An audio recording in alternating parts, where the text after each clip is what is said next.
बिस्मिल्लाहिर्रहमानिर्रहीम, अस्सलाम वालेकुम Pakistan. Very good morning to all of you. कैसे हैं आप तमाम लोग? उम्मीद करती हूँ खैर खैरियत से होंगे, बिल्कुल ठीक ठाक होंगे। खुश रहिए, आबाद रहिए, जहाँ कहीं भी रहिए, अपने प्यारों के साथ, अपने दोस्तों के साथ, अपने उन रिश्तों के साथ के जिनके साथ आप बेतहाशा खुश रहना चाहते हैं। मैं हूँ आपकी होस्ट नुसरत मुगल और एक बार फिर से आप तमाम लोगों के सामने हम नई सुबह को लेकर प्रेजेंट हो गए। वेलकम कहती हूँ आप तमाम लोगों को भी नई सुबह में।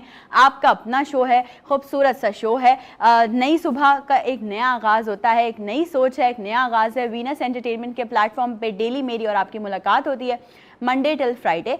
आज एक और बहुत खूबसूरत दिन। मैं हमेशा से आप लोगों को ये बात कहती हूँ कि जब भी सुबह आंख खोला करें तो अल्लाह का शुक्र अदा किया करें कि अल्लाह पाक ने आपको एक और बेहतरीन दिन से नवाजा है, अल्लाह पाक ने आपको एक और बेहतरीन ज़िंदगी से नवाजा है। क्योंकि हमें नहीं पता, हमें अगले पल की खबर नहीं है कि कब जो है वो हमारा बुलावा आ जाए। लेकिन हमेशा कोशिश करनी चाहिए कि ज़िंदगी में इसी तरह के नेक अमाल करते रहें, इसी तरह के नेक अमल करते रहें कि जिनसे अगर आपका बुलावा भी आ जाए, अगर आपकी ज़िंदगी में लिखा हुआ भी हो, तो आपको मरने के बाद लोग अच्छे अल्फाज में याद रखें।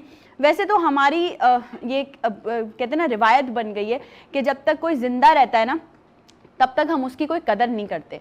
लेकिन जब कोई मर जाता है ना, जब कोई इस दुनिया से चला जाता है, तो उसके बाद हमें उसकी सारी अच्छाइयाँ जो है वो याद आना शुरू हो जाती हैं। ये ऐसा था, ये ऐसी थी, वो ऐसा था, ऐसी थी। लेकिन जब तक वो शख्स ज़िंदा होता है तब तक हमें उसमें कोई अच्छाइयाँ नज़र नहीं आ रही होती। हम जो है हमेशा बुराइयाँ ढूंढ रहे होते हैं। मैं हमेशा से आप लोगों को कहती हूँ, बी पॉजिटिव, थिंक पॉजिटिव। अगर एक बंदे में, एक बंदी में, किसी में भी आपको बुराई कोई नज़र आ रही है, आपको पता चल रहा है कि कोई बुराई है, तो कोशिश करें कि उसी तरफ उसका पॉजिटिव साइड भी ज़रा जो है वो देखने का सोचें कि यार मतलब जहाँ इसमें ये नेगेटिव चीज़ें हैं वहाँ कहीं इसमें पॉजिटिव भी हो सकती हैं।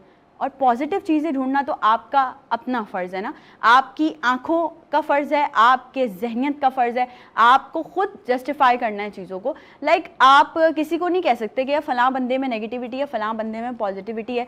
आप किसी को जज नहीं कर सकते। The main thing is that हम लोगों को ना जज बहुत जल्दी करना शुरू हो जाते हैं। हम लोगों से एक्सपेक्टेशंस बहुत जल्दी वाबस्ता करना शुरू हो जाते हैं। यार हम ऐसे, सामने वाला भी ऐसा होगा। नहीं, दुनिया में अल्लाह पाक ने जो इतने सारे इंसान बनाए हैं, इनमें सबकी नेचर डिफरेंट है। कोई सॉफ्ट स्पोकन है तो कोई शॉर्ट टेम्पर्ड है। अब जो शॉर्ट टेम्पर्ड लोग होते हैं उन्हें छोटी छोटी बातों पे गुस्सा आ जाता है। जो सॉफ्ट स्पोकन लोग होते हैं वो ज़ाहिर है चीज़ों को मैनेज कर सकते हैं। तो ज़रूरी नहीं है कि जो सॉफ्ट स्पोकन है वो शॉर्ट टेम्पर्ड बन जाए और जो शॉर्ट टेम्पर्ड है वो सॉफ्ट स्पोकन बन जाए। हर फूल की ना अपनी खुशबू होती है, हर इंसान का अपना एक नेचर होता है, हर इंसान का अपना वे ऑफ लिविंग होता है। हम किसी को कभी भी जज नहीं कर सकते। हम ये नहीं कह सकते कि अगर हम ऐसे हैं तो सामने वाला भी यही करे, अगर हम में ये चीज़ अच्छी है तो सामने वाले में भी ये चीज़ अच्छी हो। हम माशरे को सुधार की तरफ ज़रूर लेकर जा सकते हैं, लेकिन पहले अपने आप को सुधारिए। ज़िंदगी में बहुत ज़रूरी है कि पहले आप अपने आप को सुधारिए। क्योंकि वो कहते हैं ना बकौल शायर, आईना जब भी उठाया करो, आईना जब भी उठाया करो, पहले खुद देखो फिर दिखाया करो। तो जब आप जो है वो किसी को भी सोचें कि किसी में कोई सुधार लाना है, किसी में कोई बदलाव लाना है, तो पहले आप अपनी ज़िंदगी में बदलाव लाइए। पहले आप अपनी वे ऑफ लिविंग को थोड़ा सा चेंज करके देखिए। क्या पता आप सही से ज़िंदगी गुजार रहे हैं, नहीं गुजार रहे, सही से आप उन चीज़ों पे अमल कर रहे हैं या नहीं कर रहे जिन चीज़ों पे आपको अमल करना चाहिए। इंसान को अल्लाह पाक ने अशरफुल मखलूक़ात बनाया, यानी कि दुनिया की तमाम मखलूक़ें जितनी भी हैं ना, चरिंद परिंद जिन्नो इंस, इन सब से अफजल यानी कि तमाम मखलूक़ात से अशरफ बनाया है। तो आप लोगों को उसको सबूत देना चाहिए, आप लोगों को वो हक़ अदा करना चाहिए कि जी हम अशरफुल मखलूक़ात हैं। मैं आप लोगों से, मेरी मुराद मैं ख़ुद भी हूँ और हमारी पूरी टीम भी है। वो इसलिए कि ज़िंदगी में बहुत ज़रूरी है कि आप हर एक के हुकूक पूरे करें। सही है ना, चाहे आपके पड़ोसी हों, चाहे वो आपके घर के जानवर हों। जिन लोगों, जो पेट लवर्स हैं, जिन्होंने घर में जानवर पाले हुए हैं, उनके भी हुकूक पूरा करना बहुत ज़रूरी है। ये नहीं कि आपने जानवर पाल लिया और आपने उसको वक्त पे खाना नहीं दिया, आपने उसको जो है उसकी केयर नहीं की। बहुत मैटर करता है। जैसे I am a pet lover और मेरे पास कैट्स हैं बहुत सारी, और मेरे घर में अगर कभी कोई देख ले, आके कोई सुन ले, तो सबको ये एक्सपेक्टेशन होती है और सबको ये लगता है कि शायद इनके घर में छोटे बच्चे हैं, जिस तरह से हम उन्हें ट्रीट करते हैं। और आप लोगों को भी ये करना चाहिए। अगर आप पेट लवर्स हैं, आपके पास पेट हैं, चाहे वो कोई भी पेट हो, तो आप लोगों को कोशिश करनी चाहिए कि उनकी भी आप उसी तरह से देखभाल करें जैसे आप अपनी देखभाल करते हैं। अपना ख्याल रखिए, अपने आसपास के सराउंडिंग्स वालों का ख्याल रखिए। थोड़ा सा मैं समझती हूँ माशरा इस तरफ जा रहा है कि आजकल हम किसी की मदद करते हुए थोड़ा कतराते हैं और हम ये भी कोशिश करते हैं कि किसी पे एहसान ना किया जाए। लेकिन एक बात है ना, अगर आपको देखना है कि आपके जो मुनाफिक लोग हैं आपकी ज़िंदगी में वो कौन है, तो वही लोग होंगे आपके, जब आप एक कहते हैं ना एक आप तराजू में तोलेंगे ना, तो वही लोग होंगे आपकी ज़िंदगी में मुनाफिक जिन पे कभी ना कभी आपने एहसान किया होगा। कि मौला अली अलैहिस्सलाम का कौल है कि जिस पर एहसान करो उसके शर से बचो। तो अगर आपने किसी के साथ नेकी की है, किसी के साथ कोई हेल्प की है, किसी पे कोई एहसान किया है, तो कोशिश करें कि उसके शर से बचें। शर से बचने का मतलब ये कहीं ना कहीं कल को वो आपको कोई बैकफायर दे सकता है, कहीं ना कहीं वो आपके लिए नुकसानदेह साबित हो सकता है। हमारे आसपास, मैं एक जगह एक प्रोग्राम में गई, मुझसे सवाल किया गया कि जी मुनाफिक लोगों की पहचान कैसे की जाए। मुनाफिक लोगों की पहचान ऐसी है कि मैं इसको एक शेर से जस्टिफाई करूँगी। कासाए दीद लेके दुनिया में मैंने दीदार की गदाई की, और मेरे जितने भी दोस्त थे सब ने हस्बे तौफीक बेवफाई की। यानी कि हमारे जो अपने आसपास के लोग होते हैं ना, 5 उंगलियां ही बराबर नहीं होती। बहुत सारी दोस्तियां, बहुत सारी चीज़ें अच्छी भी होती हैं, फ्रेंडशिप्स बहुत जो है वो स्ट्रॉन्ग बॉन्ड भी शेयर करते हैं फ्रेंड्स। लेकिन सारा मसला ये कि हमारे आसपास के जो लोग होते हैं ना, जब वो हमारी जड़ें काटने लग जाते हैं, जब वो हमारे लिए बैट बाइटिंग करने लग जाते हैं, तब आता है असल मसला। तब आपको पता चलता है कि मुनाफिकत जो है वो इस दौर में जारी और सारी है, और ज़िंदगी जो है वो फिर भी आपने ज़रा लेके गुजरनी है, क्योंकि ज़िंदगी चलने का नाम है। ज़िंदगी बेसिकली एक रेलगाड़ी है। मैं हमेशा कहती हूँ आपको डिफरेंट स्टेशंस पे आपको रुक के डिफरेंट एक्सपीरियंसेस करने का जो है वो मौका मिलेगा। आज का शो और मज़ेदार और स्पेशल होने वाला है। डिफरेंट प्लेटफॉर्म से ताल्लुक़ रखने वाले लोग हमारे दरमियान मौजूद होंगे, मज़े की चिट चैट भी होगी, कुछ बात करेंगे अपने सूबे के लिए, अपने सूबा सिंध के लिए भी बात करेंगे। आज के शो में बहुत मज़ेदार से शो होने वाला है। आप तमाम लोगों ने इसी तरह से शो के साथ ज्वाइन रहना है। ब्रेक पे जा रहे हैं, ब्रेक से जैसे ही वापस आएंगे हमारे गेस्ट हमें ज्वाइन करेंगे और उनसे मज़े की चिट चैट्स होंगी। हमारे तमाम गेस्ट अपना कीमती टाइम निकाल के आज नई सुबह का हिस्सा बने हैं। तो ये देखने के लिए कि हमारे साथ कौन कौन गेस्ट हैं, आप लोगों ने कहीं भी नहीं जाना। हम छोटी सी ब्रेक के बाद वापस आ रहे हैं नई सुबह के साथ रहना है।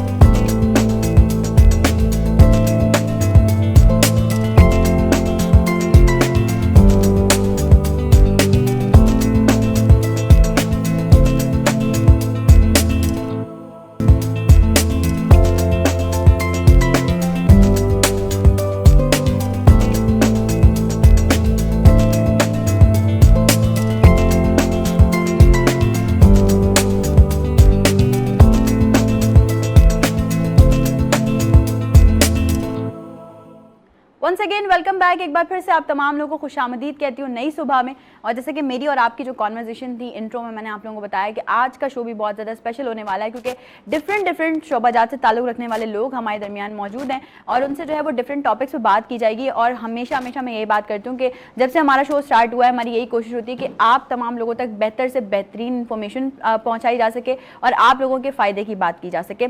हमने डिफरेंट टॉपिक्स पर भी बात की, हमने डिफरेंट जो है वो सिनेरियोज़ पर भी बात की, लेकिन आज का शो मैं समझती हूँ कि और ज़्यादा मजीद अच्छे तरीके से हम कंडक्ट करने वाले हैं और अच्छी तरह से स्पेशल होने वाला है। गेस्ट हमारे साथ इस वक्त स्टूडियो में मौजूद हैं, जिनका मैं वन बाय वन करके आप तमाम लोगों से इंट्रोडक्शन करवाने वाली हूँ। सबसे पहले आते हैं on my left hand side. आज मैं यहाँ से स्टार्ट करने वाली हूँ क्योंकि एक ऐसी पर्सनैलिटी हमारे साथ मौजूद हैं जो कि ना सिर्फ आप उनको जो है वो सियासी वाबस्तगी तो है उनकी, ज़ाहिर है वो जो काम कर रहे हैं बेसिकली, लेकिन वो एज अ सोशल एक्टिविस्ट हमें ज़्यादा नजर आते हैं। और ये बहुत बड़ी बात है कि आप एक बड़े ओहदे पे होने के बावजूद जो है वो ग्राउंड रियलिटी पे जाके काम कर रहे हों और आवाम की जो है वो खिदमत कर रहे हों, आवाम को जो है वो सर्व कर रहे हों।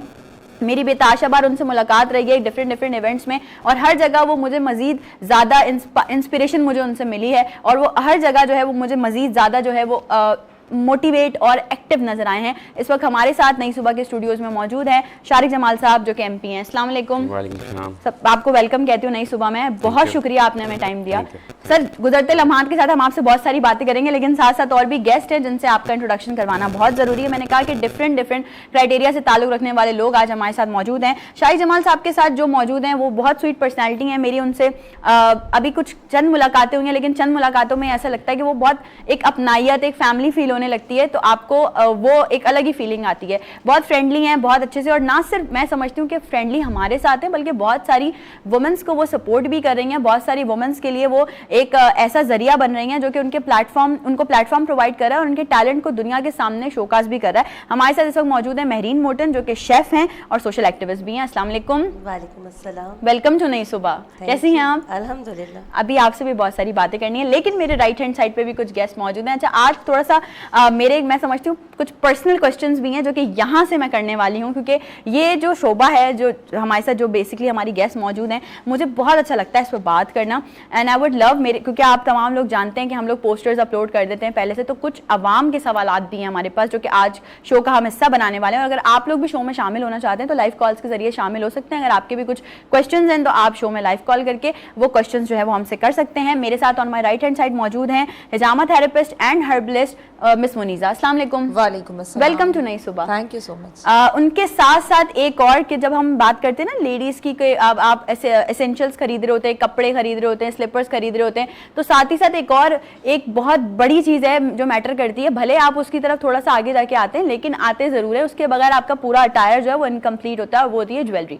तो ज्वेलरी बहुत इंपॉर्टेंट है, स्पेशली लेडीज़ के लिए। तो भाई हमारी कुछ लोग होते हैं जो नहीं पहनते या थोड़ा सा सिंपल ज्वेलरी की तरफ जाते हैं, लेकिन ज्वेलरी ज़िंदगी में बहुत इंपॉर्टेंट है, ज्वेलरी पहनना। और फिर मज़े की बात है कि ज्वेलरी पे वर्कआउट करना और उसके साथ जो है वो काम करना, लोगों के माइंडसेट को समझना, ये भी एक अपने आप में एक डिफरेंट डील है। तो आज हमारे साथ जो है वो एक और बहुत अच्छी पर्सनालिटी मौजूद हैं जो कि ज्वेलरी डिज़ाइनर भी हैं, जो कि ज्वेलरी का काम भी कर रही होती हैं क्लाइंट की सारी चीज़ों को मद्देनजर रखते हुए। हफ्सा, अस्सलाम वालेकुम हफ्सा। वालेकुम अस्सलाम। वेलकम टू नई सुबह। कैसी हैं आप? अल्हम्दुलिल्लाह। सारे गेस्ट से आप तमाम लोगों का इंट्रोडक्शन जो है वो मैंने करवा दिया है। अब चलते हैं ज़रा सवालात की तरफ, और मैं फिर बताऊं कि आप तमाम लोग शो का हिस्सा ज़रूर बनिएगा। और आज का जो शो है वो मैं समझती हूँ कि बहुत मज़ेदार भी होने वाला है, कि आपको पता है कि डिफरेंट कुछ सरप्राइजेस भी हैं हमारे गेस्ट के लिए, जो कि हम आगे आने वाले शो में आप लोगों को बताते रहेंगे। शारिक जमाल साहब की तरफ चलते हैं। मुझे सबसे पहले ये बताइएगा, ये सियासी वाबस्तगी कैसे हुई, ये जर्नी कब स्टार्ट हुई?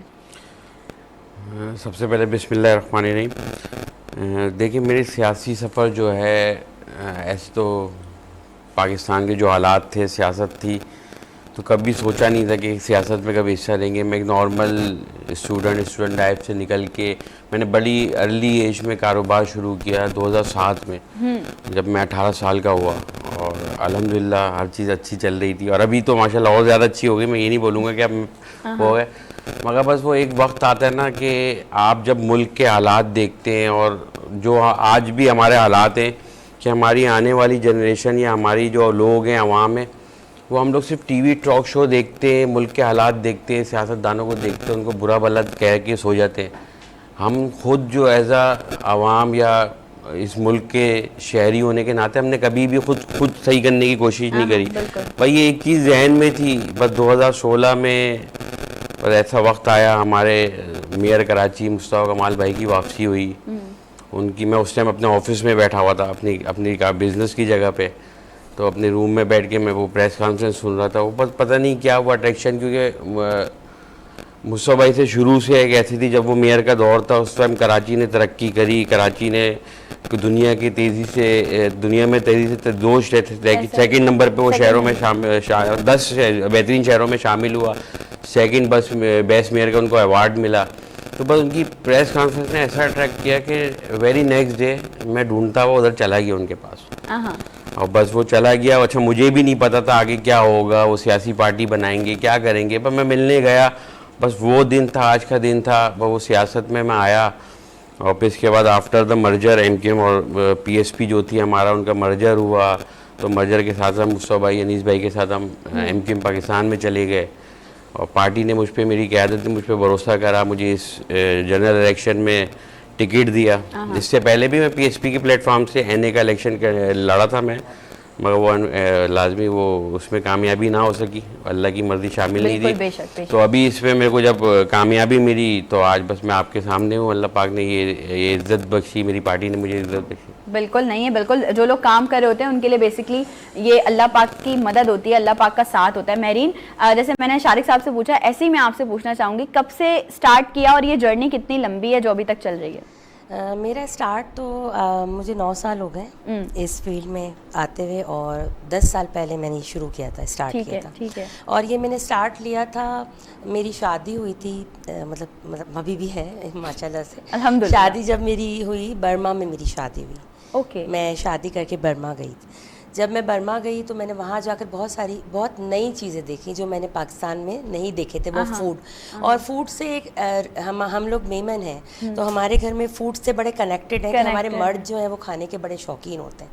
तो मर्द शौकीन है तो ऑब्वियसली औरतें उसमें इंटरेस्ट लेती हैं। तो जब मैं बर्मा गई तो वहाँ पर मुझे नई नई चीज़ें वहाँ देखने मिली, और ऑब्वियसली मैं एक दूसरे कंट्री से आई थी, तो वहाँ पर उन लोगों को भी मुझसे बड़ी एक्सपेक्टेशंस थी कि आप वहाँ अपने कंट्री का फूड मतलब मुझसे फरमाइश करके वो लोग बनवाते थे। जब मैं वहाँ गई तो मैंने वहाँ पर जो चीज़ें देखी तो वो मैंने फिर अपनी सास से सीखी। फिर मैं जब बच्चे थोड़े से मेरे बड़े हो गए तो मैं वापस बैक हुई अपने बच्चों के फ्यूचर के लिए, उनके एजुकेशन के लिए मैं पाकिस्तान बैक हुई। तो जब मैं बैक हुई तो वहाँ पर यहाँ पर आकर मुझे मेरी एक आंटी हैं, उन्होंने मुझे कहा कि मैंने तुम इतना अच्छा तुम बर्मीज़ फूड बनाती हो, मतलब तुम वहाँ से तुमने सीखा हुआ है, तो मेरी स्पेशलिटीज़ भी बर्मीज़ फूड ही है। Nice nice. तो तुम क्यों इसको स्टार्टअप नहीं लेती हो, इसको तुम अपना बिजनेस क्यों नहीं बनाती हो? बिल्कुल। तो बस वो मैंने एक छोटी सी अपनी सॉस को लेके अपना बिजनेस शुरू किया। वो मैंने अपने फ्रेंड सर्कल में सबको एज अ गिफ्ट दी, उन लोगों ने रिव्यूज़ दिए, उनको पसंद आई। फिर ऐसे करते करते मैंने अपना बर्मीज़ फूड की तरफ मैं आ गई, तो मैं ऑर्डर्स लेने लगी तो फिर माशाल्लाह मुझे बहुत अच्छा उसका मतलब मुझे रिव्यू भी बहुत अच्छे आए, और लोगों का बड़ा अच्छा मुझे वो हुआ कि फिर लोगों ने मुझसे कहा कि नहीं आप बर्मीज़ के अलावा भी करें। तो ऑब्वियसली हम लोग मेमन है तो हमारी मेमन डिशेस भी बहुत मशहूर होती हैं। फिर मैंने बहुत सारी इंस्टीट्यूट में जाकर मैंने क्लासेस भी ली, सब कुछ किया। फिर ये मेरा जब बिज़नेस बन गया तो फिर मैं थोड़ी सी सोशल हो गई, और इसमें मेरी फैमिली ने, मेरे दोस्त लोगों ने, मेरे फ्रेंड सर्कल ने मेरा बहुत मुझे अप्रिशिएट किया, मेरा साथ दिया। तो बस फिर ये जर्नी स्टार्ट होती गई और फिर मज़ा आने लग गया, काम करने लगे, लोगों को खिलाकर मज़ा आने लगा कि मेरे लिए यह वैल्यू नहीं करता था कि मैं कमा रही हूँ या नहीं कमा रही, मेरे लिए ये वैल्यू करता था कि लोग मेरी चीज़ों को पसंद करें, अप्रिशिएट करें। फिर मैं थोड़ा सा और मीडिया में भी चली गई, फिर और चीज़ों की तरफ आई, तो फिर मैंने एक अपना ग्रुप बनाया, वुमेन्स कॉर्नर। फिर उसके ऊपर मैं वुमेन्स इन पावर के ऊपर काम करती हूँ। आज मेरे साथ मेरे इस व्हाट्सएप के ग्रुप में 100 है लेडीज़ जो जुड़ी हुई हैं, एंटरप्रेन्योर्स हैं, हर किस्म की हैं, सिर्फ शेफ़ नहीं, हर किस्म की हैं। तो उनको मैं बेनिफिट्स दे रही होती हूँ, काम भी दे रही होती हूँ, मेरे थ्रू काम भी मिल रहा होता है उनको, एक दूसरे के साथ वो लोग भी ज्वाइंट होके उन लोगों को भी काम मिल रहा होता है। तो ये एक हमारी बड़ी अच्छी जर्नी, और मुझे बड़ा मज़ा आ रहा है ये करके, जब लोग मुझे ये कहते हैं कि आपकी वजह से हम ये आगे गए हैं या हमें ये चीज़ मिल रही है, अच्छा लगता है। थैंक्स मुझे कहते हैं, तो मैं कहती हूँ मुझे आप थैंक्स नहीं बोलो, बस आप लोगों का काम चल रहा है ना, आप लोग आगे बढ़ो, बस बहुत है, मेरे लिए यही बहुत है। तो बहुत सारे लोग मुझे कहते हैं कि आपके ग्रुप में कोई इंस्ट्रक्शंस नहीं है, आप कोई जैसे आजकल ग्रुप का है जहाँ नहीं है तो आप ऐसी नहीं हो। तो मैं कहा देखो मैंने ग्रुप बनाया है इसीलिए कि लोग, औरतें, बहुत सारी औरतें हैं मेरे पास ऐसे जिनको काम नहीं करना आता, मतलब उनके पास हुनर है, मगर उनको ये नहीं पता है कि इनको मैं कैसे लेकर आऊँ सामने, किस तरह से मैं लोगों को तक पहुँचाऊँ। एग्जैक्टली। तो ये सारी चीज़ें मुझसे लोग डिस्कस करते हैं, फिर मैं उनको बताती भी हूँ कि आप इस तरह से अपना सेटअप शुरू करो।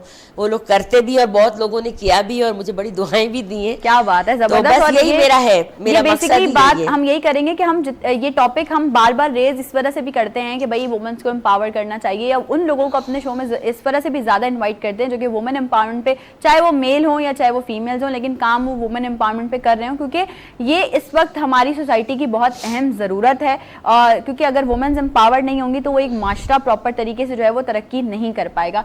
मुनीज़ा, मैं आपकी तरफ आऊँगी, ये एक बड़ी मज़ेदार फील्ड है, मैं ऐसा समझती हूँ, हिजामा थेरेपिस्ट, और क्योंकि हमारी तो सुन्नत में भी है हिजामा, बिल्कुल ना, और साथ ही साथ हर्बलिस्ट। वो आज कॉन्सेप्ट तो सबका यही है, वही कि घरेलू रेमेडीज़ जो टोटके होते हैं उनको हर्बलिस्ट कहा जाता है। अब हमारी आवाम सही है वो उस तरह से नहीं समझ पा रही है, लेकिन ये बड़े फ़ायदेमंद भी होते हैं, बड़े कारामद भी होते हैं। तो पहले किसी भी चीज़ पे जाने से पहले मैं पूछना चाहूँगी कि आपकी जर्नी कहाँ से स्टार्ट हुई? मेरी जर्नी 15 इयर्स पहले स्टार्ट हुई हिजामा की फील्ड से, और बेसिकली मेरे जो नाना थे वो हकीम थे। ओके। वो नाना जी के नाम से बड़े फेमस थे, उनकी बुक भी है, एक्यूप्रेशर के वो स्पेशलिस्ट थे। नाइस। और हमदर्द यूनिवर्सिटी में वो जो है लेक्चर्स दिया करते थे। Okay, great. तो हमें वहाँ से अपने ब्लड में आया है।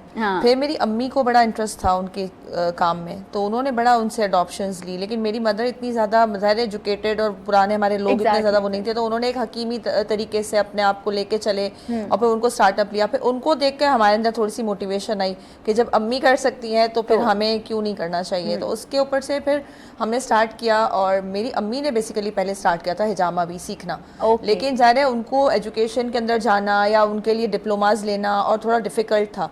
तो उन्होंने मुझे ये कहा कि तुम देखो ये फील्ड बहुत ज़बरदस्त है, इसमें हम लोगों की दुआएं भी लेते हैं और इससे हमारी अपनी सेहत भी बहुत अच्छी रहती है। एक हिजामा थेरेपिस्ट के लिए मैं आपको एक बात बताऊं कि बड़ा फेमस है कि मतलब हम हिजामा लोगों का करते हैं, लेकिन मुझे लगता है कि हम अपना ट्रीटमेंट कर रहे हैं। हम जब लोगों की बातें सुनते हैं, उनकी जब प्रॉब्लम्स सुनते हैं, तो हमें लगता है कि हम तो बहुत ज़्यादा एक्टिव हैं।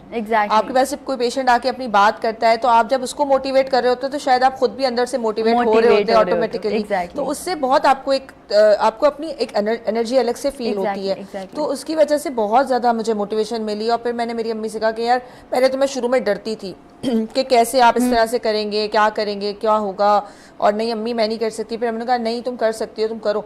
उन्होंने मुझे बहुत ज़्यादा मोटिवेट किया। फिर मैंने इसकी कंप्लीट एक एजुकेशन ली, डिप्लोमास किए, और अभी भी मैं FTJ की स्टूडेंट हूँ और मैंने फर्स्ट ईयर के पेपर्स दिए हैं और अभी माशाल्लाह मेरे रिजल्ट्स भी आए और मज़ीद आगे मैं इसको कंटिन्यू करूँ। तो इसकी स्टडी कभी भी ख़त्म नहीं होती है, क्योंकि डे बाय डे हमारी जो डिफरेंट बीमारियां हैं वो डेली बाय डेली, अब देखिए हम जो पहले बीमारियों के नाम नहीं सुनते थे लेकिन वो अब हम बहुत ज़्यादा कॉमनली जिंदगी जैसे अपडेट हो रही है ऐसे बीमारियां भी अपडेट हो रही है, तो फिर उसके इलाज भी अपडेट होते हैं ना। अब वो बिल्कुल सुन्नत तरीका है, आपकी बात बिल्कुल 100% दुरुस्त है, लेकिन उसके अंदर बड़ी जिद्दत आ गई है, वेरिएशंस आ गई हैं। यही करते करते मेरी मदर जो है वो बनाती थी शैम्पू, ऑयल वगैरह, तो हम बड़ा इंस्पायर होते थे कि अम्मी पता नहीं क्या क्या करते रहती हैं। तो फिर हमने उनको देखा उनकी रेसिपीज़ में कुछ हमने तड़का लगाया, जैसे मेरीन कह रही है ना कि हमें मेमन्स है तो हमें आदत है तड़के लगाने की, तो उसमें हमने थोड़ा तड़का लगाया और नौरतन हर्बल्स के नाम से मैंने अपना एक ब्रांड स्टार्ट किया। ओके तो हम आपसे रेसिपीज भी पूछेंगे, बहुत कुछ है पूछने के लिए, अफसा से भी बात करनी, लेकिन अभी इस वक्त प्रोग्राम में वक्त हुआ एक छोटी सी ब्रेक का। हम ब्रेक पे जा रहे हैं और ब्रेक से जल्दी से वापस आ रहे हैं। आपने कहीं नहीं जाना, नई सुबह के साथ रहना।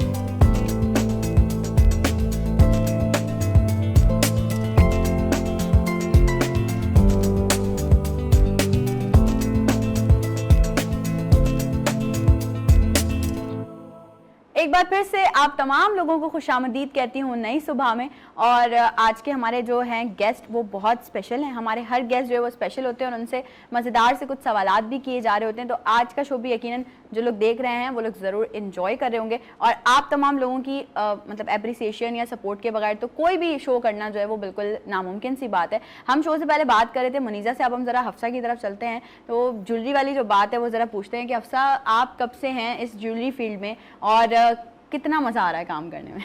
भाई मज़े की अगर बात बोले तो मज़ा तो मुझे बहुत आ रहा है और अब तो कुछ ज़्यादा ही आ रहा है, क्योंकि माशाल्लाह से अब जो है वो बहुत एक मकाम है, एक नाम है माशाल्लाह से। exactly. लोग ऑफर्स करते हैं, बुलाते हैं, अवार्ड्स मिले हैं मुझे। क्या बात 3 अवार्ड्स मिल चुके हैं अब तक। ज़बरदस्त। और इस फील्ड में मुझे 8 ईयर्स हो गए, 8 साल माशाल्लाह। और मैं कुंवारी थी जब से मैं ये काम करती हूँ और अब भी करती हूँ मैं। माशाल्लाह मेरी शादी हो गई और मेरे 3 बच्चे हैं अल्हम्दुलिल्लाह। माशाल्लाह, ये बात अच्छी बात है जी। मेरा पहले ही टैलेंट था कि मैं अपने फादर को भी यही कहती थी कि मुझे आगे बढ़ना है, कुछ करना है, बट हमारी वही बात है मेमन कम्युनिटी में इतना नहीं है लेडीज़ का पावर के मतलब कि आगे बढ़े या कुछ ये करें। बैठी है ना लेडीज में, अब है ना, अब है जो मैंने 8 साल पहले जो मेरे फादर अम्मी के घर में, तो मैंने इतना नहीं था कि वो काम कर रही है या कुछ कर रही है। फिर मैंने आगे आगे लोगों को जाना पहचाना, तब मुझे भी इंटरेस्ट हुआ कि मैं भी थोड़ा सा आगे जाऊं, फेसबुक पे जाऊं, मीडिया में जाऊं। मोबाइल नहीं था, हाथ में मोबाइल नहीं देते थे, तो शौक मेरा बहुत था, खासकर मेरा पढ़ने पे, तालीम पे ध्यान मेरा बहुत था, लेकिन मुझे वो भी नहीं करने दिया। तो तब भी मेरा बहुत था कि बस मुझे कुछ करना है, क्योंकि मैं माशाल्लाह से पढ़ाई में बहुत टैलेंटेड थी और यहाँ तक कि मुझे डॉक्टर बनना था, बट डॉक्टर तो नहीं बन सकी, वो ज्वेलरी होलसेलर बन गई अल्हम्दुलिल्लाह। क्या बात है। लेकिन बस यही है कि टैलेंट था तो आगे बढ़ गई मैं, और बहुत मुझे शौक था कि मैं जो है वो आगे बढ़ूं, लोग मुझे पहचाने, मेरा एक नाम हो। तो बस ऐसे करते करते थोड़ा सा काम किया, फिर अबू ने इतनी इजाज़त दी नहीं, फिर मेरी शादी हो गई माशाल्लाह से। तो हस्बैंड की तरफ से? हाँ, शादी होने के 1 साल तक ससुराल का माहौल, जाहिर सी बात है आपको पता है कि ससुराल का माहौल जो है वो हम अलग जाते हैं माहौल में, तो वो एक अलग होता है। थोड़ा सा माहौल बहुत अलग था, अजीब स्टाइल था, मतलब जो है वो सुबह जल्दी सो जाना। ससुराल वाले देख रहे हाँ, होंगे। कोई बात नहीं, उनको पता है कि वो ये कहती है, उनका है ही है कि रात में 10 बजे सो जाओ सुबह उठ जाओ। हमारे यहाँ पे ऐसा था कि रात के 12 बजे हमारी सुबह होती थी, तो मैं कुछ चाहती थी ऐसा कि मैं आगे बढ़ूँ, कुछ करूँ। तो इसमें फिर मैंने जो है वो ऑनलाइन पे ध्यान दिया ज़्यादा, और माशाल्लाह से कपड़ों से ज़्यादा पहले मैंने कपड़े शुरू किए, लेकिन इतना नहीं हुआ। ज्वेलरी पे मेरा ऐसा नाम बना, ऐसा मुझे इंट्रक्शन हुई कि मैं ज्वेलरी जो है वो बंधाई करने, काम करना, वर्क करना, वर्कर्स की जगह पे मतलब मैं जाने लगी। मैं देखती थी कि ये कैसे बन रहा है, ये क्या हो रहा है।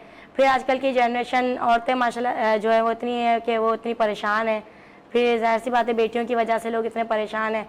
तो फिर मैंने सोचा कि यार कहीं ना कहीं एक मकाम पे मैं उस वक्त में थी कि हम लोग बहुत परेशान थे और मेरे लिए सेटिंग बनती नहीं थी। जब आज मैंने अपनी सेटिंग बना ली है तो मैं ये चाहती थी कि मैं लड़कियों के लिए, औरतों के लिए ऐसी सेटिंग बनाऊं जो कि मैं उनको भी ऐसे मतलब अच्छी वो काम कर सकें, हाँ, उनको काम कर अपॉर्चुनिटीज मिल सके। सके। तो अल्हम्दुलिल्लाह माशाल्लाह से अब ऐसा है कि मैं इतना अंदर तक ज्वेलरी के घुसी हुई हूँ कि अब वो बनाती भी मैं हूँ और सेल आउट भी मैं करती हूँ।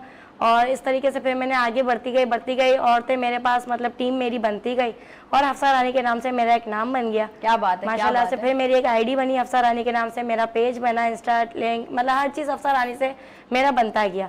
फिर औरतें लेडीज़ कनेक्ट होती गई और अल्हम्दुलिल्लाह अब ये 8 साल हो गए और मेरे पास 28,000 फॉलोवर्स मेरी आईडी पे हैं और एक आईडी पे 10,000 फॉलोवर्स हैं जिनको मैं लेके आज चल रही हूँ। क्या बात है, जबरदस्त। और अभी तो जर्नी और मजीद आगे हाँ, बढ़ने वाली है, रुकने का नहीं है, रुकने बस का आगे आगे बढ़ना घबराना भी नहीं है, रुकने का भी मैं नहीं। बात अगर आप लोगों से बात करूँ ना तो शारिक साहब जो है वो, मैंने अभी एक बात कही थी ना कि चाहे वो लोग मेल हो या फीमेल हो जो कि वुमेन्स को सपोर्ट करें, वुमेन एम्पावरमेंट पे काम करें, तो शारिक साहब इज वन ऑफ देम। क्योंकि हमेशा मैं इनको देखती हूँ कि जब मुझसे मिलते हैं, हमारी जितनी भी फीमेल कम्युनिटी एक टीम है उनसे मिलते हैं तो बड़ा इंस्पायर करते हैं। शारिक साहब क्या इस बात पे मैं आपसे मतलब राय लेना चाहूंगी कि आजकल के माशरे में वुमेन एम्पावरमेंट की कितनी ज़रूरत है?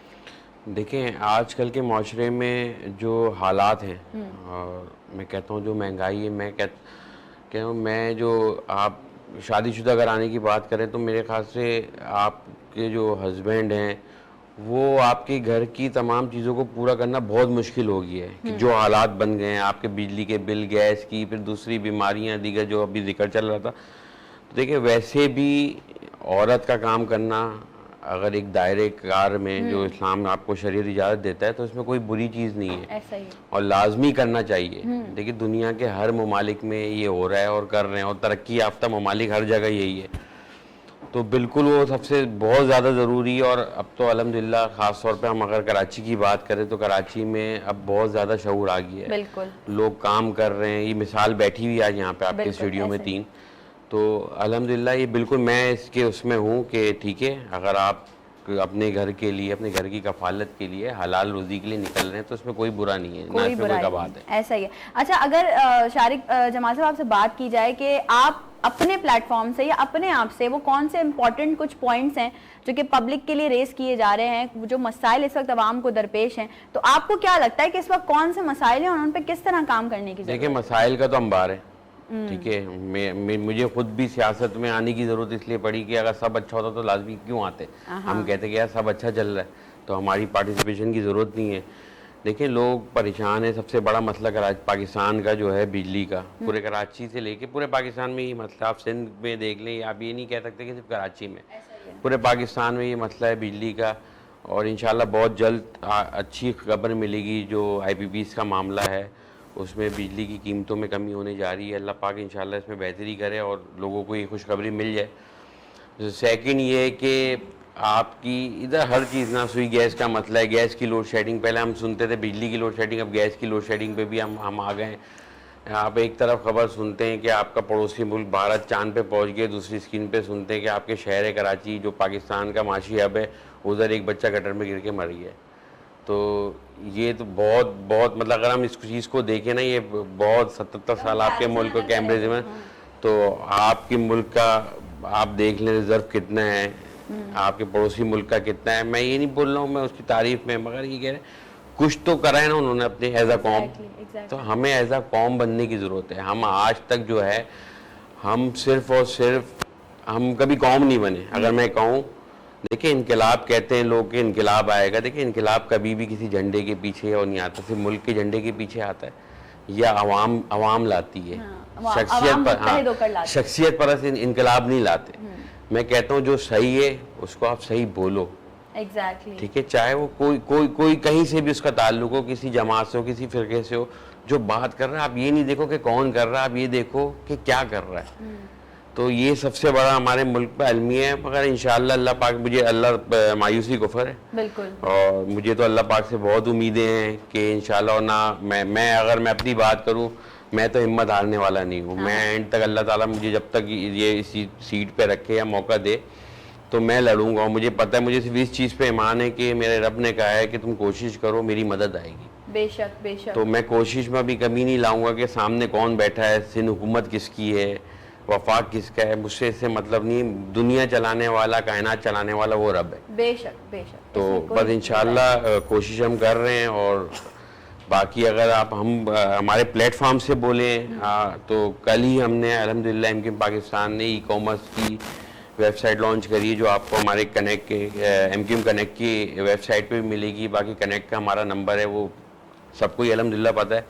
तो उस पर जाके उसमें 20 कोर्सेज जो हैं फ्री ऑफ कॉस्ट एमक्यूएम ने, IT कोर्सेज ई कॉमर्स के, जिस पे बच्चे हमारे मुल्क के डॉलर दे के वो कोर्स खरीदते हैं। तो मिनिमम एक कोर्स वो 35 से 40 हज़ार, 50 हज़ार, 60,000 का वो कोर्स है। तो फ्री ऑफ कॉस्ट हमने कल लॉन्च करा है। देखिए आज हम लगा ये ज़िंदगी भर हम लड़ते रहे कोटा सिस्टम पे कि भाई नौकरियाँ नहीं है, कोटा सिस्टम लगा दिए, ठीक है, वो हमारी क़यादत है, हम हैं, वो हम असेंबली फ्लोर पे लड़ेंगे भी, बात भी करेंगे कोटा सिस्टम के लिए, मगर हम कब तक इस चीज़ में उलझे रहेंगे। तो एमक्यूएम ने वो प्लेटफॉर्म दिया, ये पहली सियासी जमात है जिसने ये प्लेटफॉर्म दिया है कि यार हम इन सब से निकल के नौकरी के पीछे जाने के बजाय हम नौकरी देने वाला अपने लोगों को बनाएं। तो इंशाअल्लाह उम्मीद की नई किरण है एमक्यूएम ने जो कल लॉन्च करी है। और मुझे उम्मीद है कि हमारे यंगस्टर, हमारे पाकिस्तान का, ये सिर्फ कराची के लिए नहीं है, ना वो वेबसाइट ज़बान पूछेगी, ना फ़िरका पूछेगी, ना कि वो जमात पूछेगी।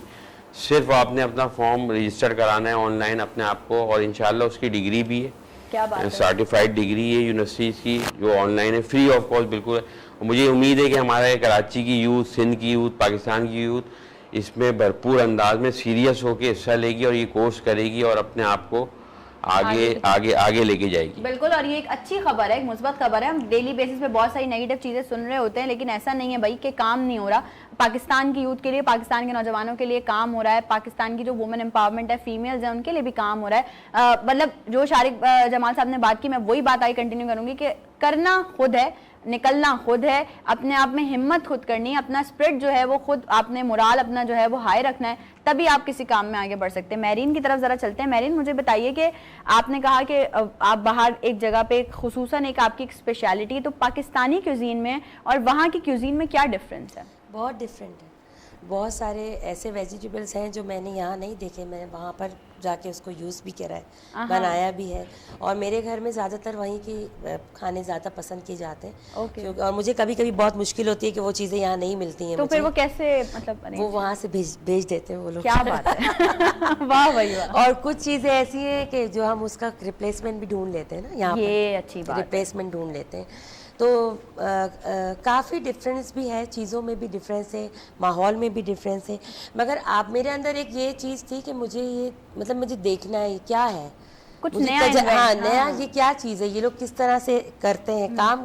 और वहाँ पर आप यकीन करो नुसरत, लेडीज़ जो है वो इतनी मेहनती हैं वहाँ की लेडीज, और वो लोग हर काम करती हैं, हर काम, कोई भी ऐसा काम नहीं है जो वो नहीं करती। आपको बाजार में भी नजर आएंगी, सब्जी भी बेचती हुई पूरी लेडीज ही नजर आएंगी, हर जगह वहाँ लेडीज हैं। तो वो जब मैं उनको वहाँ देखती थी तो मुझे ऐसा होता था कि हम लोगों को हमारे पेरेंट्स से बड़ा पैम्पर करके रखा हुआ है। हमसे तो हमारे पेरेंट्स घर का भी बहुत मुश्किल से कोई काम करवाते होंगे। जब मैंने वो चीज़ें देखी और जब मैं वापस पाकिस्तान आई तो मैं उन चीज़ों से बड़ी इंस्पायर थी। और फिर जब मुझे मेरी आंटी ने ज़रा एक पुशअप दिया कि नहीं तुम करो, तो मैंने कहा नहीं मुझे करना चाहिए, जबकि मुझे इतना अच्छा आता है काम। तो फिर वही मेरे माइंड में सब कुछ था और चीज़ें मैंने स्टार्ट करी अपनी, और जब उसका मुझे रिजल्ट भी बहुत अच्छा मिला, फिर मैंने ये सोचा कि अब जब मैं कर रही हूँ तो मुझे और लोगों को भी आगे बढ़ाना चाहिए। बिल्कुल ऐसा ही है। तो ये वाली जो थिंकिंग होती है ना, बहुत कम लोगों में होती है कि अगर मैं कर रही हूँ तो मुझे और लोगों को भी आगे बढ़ाना चाहिए। मुनीज़ा, हम चाहेंगे कि आप हमारी ऑडियंस को प्लीज़ हिजामा प्रोसेस डिस्क्राइब करें। हिजामा देखे लोगों का एक फियर फैक्टर बन गया है। शायद लोग यूट्यूब्स पे या इस तरह से जब देखते हैं तो उनको लगता है कि अल्लाह इतना सारा खून निकल जाएगा बॉडी से, मुझे वीकनेस हो जाएगी, मुझे ऐसा हो जाएगा। ऐसा नहीं है। हिजामा के अंदर आपका जो प्रोसेस होता है उसके अंदर आपका टॉक्सिन जो होता है, ब्लड होता है, जो आपका गंदा जिसे हम फाजिल मादा जिसे हम कहते हैं, वो निकलता है। आपका कोई रियल ब्लड या ऐसे नहीं है कि वो आपकी बॉडी से निकल जाएगा, आप वीक हो जाएंगे। और हिजामा की तरफ हमें बहुत ज़्यादा आना चाहिए, क्योंकि ये एक ऐसा इलाज है जिसमें आपको कोई चीज़ आपके केमिकली आपके अंदर जा नहीं रही है। ऐसा नहीं है कि हम मेडिकल के ख़िलाफ़ हैं, अल्लाह ना करे, मेडिकल पे भी जाएं, लेकिन साथ साथ आप हिजामा की थेरेपी भी ज़रूर करवाएं, जिसकी वजह से होता है कि आप जब उसकी देखिए कपिंग होती है, कपिंग से आपका टॉक्सिन जब बाहर आता है, कट्स लगते हैं, तो कट्स भी ऐसा नहीं कि कोई ऑपरेट हो रहा है या कोई सर्जरी हो रही है, बहुत माइनर से कट्स उसके अंदर लगते हैं जो हमें एज पर स्टडी सिखाए जाते हैं कि आपकी स्किन की फर्स्ट लेयर पे उसके कट्स लगने चाहिए। तो उनकी फर्स्ट लेयर्स के ऊपर आपको कट लगा के उनका जो ब्लड का टॉक्सिन आपका एक जगह जमा होकर बाहर आ जाता है, उससे आपके न्यू सेल्स के अंदर बहुत अच्छा एक मिलता है, आपको सपोर्ट मिलता है आपकी बॉडी को, आपकी ब्लड की जो फ्लो होता है उसके अंदर बड़ा एक सपोर्ट मिलता है। क्योंकि हमारी जो यहाँ पे हमारे जो एक कल्चर है वो ये नहीं है कि हम सुबह उठ के एक्सरसाइज कर रहे हैं या वॉक कर रहे हैं। अगर कर भी रहे हैं तो शायद 50% लोग भी मुश्किल से ऐसा होगा कि मॉर्निंग में उठते होंगे। मुझ समेत मैं खुद इतनी अर्ली मॉर्निंग नहीं उठने वाली में से हूँ। तो ऐसे हमारे यहाँ की जो लाइफस्टाइल है वो बहुत डिफरेंट हो गया है। पहले के हमारे जो लोग थे वो बीमार इसलिए नहीं पड़ते थे कि उनका लाइफस्टाइल बहुत सॉलिड था, वो मॉर्निंग बहुत अर्ली मॉर्निंग उठते थे। ड्यू टू फजर हम नमाज के टाइम से उठ जाती थी, और औरतें, खवातीन, मर्द सब हमारे उस वक्त काम, फिर सूरज की शुआएं हमें मिलती थी, विटामिन डी हमें ऑटोमेटिकली मिल रहा होता था। तो हमें उस चीज़ों के लिए इतना ज़्यादा वो नहीं करना पड़ता जितना जिद्दोजहद आज हमें सेहतमंद रहने के लिए करना पड़ रहा है। वो हमारी पेरेंट्स, हमारे फोर फादर्स हमें अगर देखें तो वो इतना बीमार नहीं पड़ते थे। तो उसकी बेसिक वजह है कि हमारा जो कल्चर है या हमारा जो लाइफस्टाइल है वो बहुत डिफरेंट हो गया है। तो हिजामा ऐसी कोई थेरेपी नहीं है जिसमें आपको कोई नुकसान होता है। एज पर मुस्लिम हमारा ईमान है कि सुन्नत में तो वैसे भी कोई नुकसान नहीं है, लेकिन अगर उसको मेडिकली भी देखा जाए, अगर हम उसको एज ए मेडिकल भी लें तो यही है कि इसमें कोई नुकसान नहीं है। लोग जो डरते हैं कि मेरा अगर हिजामा लग गया तो मतलब मुझे पता नहीं क्या हो जाएगा, बहुत से लोग अभी भी इस चीज़ से डरते हैं। तो ऐसा कुछ नहीं है। इसके अंदर जो एक छोटा सा प्रोसेस है कि आपकी बॉडी के अंदर से एक टॉक्सिन ब्लड को बाहर लाया जाता है, एक नॉर्मल हल्के से कट्स लगा के, और फिर वो जो फाजिल मादा होता है वो आपका ब्लड से ये कितनी देर का प्रोसीजर होता है? ये तकरीबन 15 to 20 मिनट्स का प्रोसीजर होता है, और उसको बड़े सुकून के साथ और प्रोफेशनल लोगों से इसको करवाना चाहिए। हमारे आजकल ये बड़ा ट्रेंड हो गया है कि इससे सीख के वो से सीख के वो, हम समझ रहे हैं कि शायद ये कोई कुकिंग है या ऐसे कोई सिलाई का काम है। ऐसा नहीं है, एक इंसानी जान के साथ आप उसके साथ कुछ प्रोसेस करने जा रहे हैं ना, तो अल्लाह ना करे आपकी छोटी सी कोताही भी है, हो सकता है कि उसके लिए कोई प्रॉब्लम क्रिएट कर दे। तो हमें चाहिए कि हम इसको प्रोफेशनल जो लोग हैं उन्हीं के साथ उसको कनेक्ट करें और उन्हीं से। तो जैसा आपने बताया मुनीज़ा कि इससे कोई नुकसानात नहीं है, तो मैं चाहूंगी जो बेनिफिट्स हैं जरा वो भी प्लीज शेयर करें। बेनिफिट्स देखिए, आपकी बॉडी के अंदर बिल्कुल एक रिफ्रेशिंग आपको मिल जाता है। अगर आपको कोई बीमारी भी नहीं है, अगर आपने सुन्ना पॉइंट्स और डिफरेंट जिसके पॉइंट्स है, इम्यूनिटी पॉइंट्स हमारे जो पॉइंट्स हैं वो अगर आपने लगा लिए तो उससे हमारी डिफरेंट एनर्जी, इसलिए हमारी एनर्जी बूस्टअप होती है क्योंकि हमारे ब्लड से गंदगी निकल जाती है। ऐसा ही है, तो हमारी एनर्जी बूस्टअप हो जाती है। इसके अलावा हमारा जो भी पेन वगैरह का रिलीफ है, अब आप देखिए अगर आप पेन किलर लेते हैं तो आप उसके यूज टू हो जाते हैं, आपकी बॉडी उसकी यूज टू हो जाती है। पेन किलर्स आपको डॉक्टर्स भी देते हैं, तो वो कहते हैं कि आप 8 आवर्स में ले लीजिएगा, 8 आवर्स में लेना, आपका पेन रिलीफ हो जाता है, लेकिन फिर वो वापस से आ जाता है। तो जब हम हिजामा से उसकी थेरेपी करते हैं तो वो पेन ऑलमोस्ट अल्हम्दुलिल्लाह अल्लाह के हुक्म से जो है वो जाने लगता है। और हम पेशेंट्स को यही रिकमेंड करते हैं कि आप कुछ अरसे हिजामा करवाएं कंटिन्यूस, और इसके बाद मैं एज पर प्रैक्टिशनर मैं अपना यही उनको राय देती हूँ कि आप जो है वो अब बस कर जाएं। आप उसको यूज टू मत करें। हालांकि मेरे पेशेंट्स मुझे कहते हैं कि पता नहीं आप कौन सी हिजामा थेरेपिस्ट है जो ये कहती है ये बात बोल रही है। हाँ, मतलब कमर्शियल हमें इस काम को नहीं करना चाहिए, क्योंकि अगर हम लोगों को देखें, मेडिकल से लोग क्यों भाग रहे हैं? मेडिकल से लोग इसीलिए भाग रहे हैं कि आप अगर ब्लड प्रेशर की आपने गोली खाना स्टार्ट किए तो डॉक्टर आपसे कहता है कि अभी आपके मरने के तक ही आपके साथ चलेगी। हाँ, लाइफ टाइम, ऐसा है, लाइफ टाइम होता है। ऐसे कोई पेन किलर हमारे बेचारों को किसी को दे दे तो वो हम खुद ही डॉक्टर्स बन जाते हैं, फिर हम डॉक्टर्स पे जाने की जरूरत फील नहीं करते, फिर हम उसके यूज टू हो जाते हैं। आप देखिए पोस्टन, पैनाडोल, हम लोग ये जारी जो मेडिसिन होती है वो हमारे घर में एवरी टाइम मौजूद होती है ना।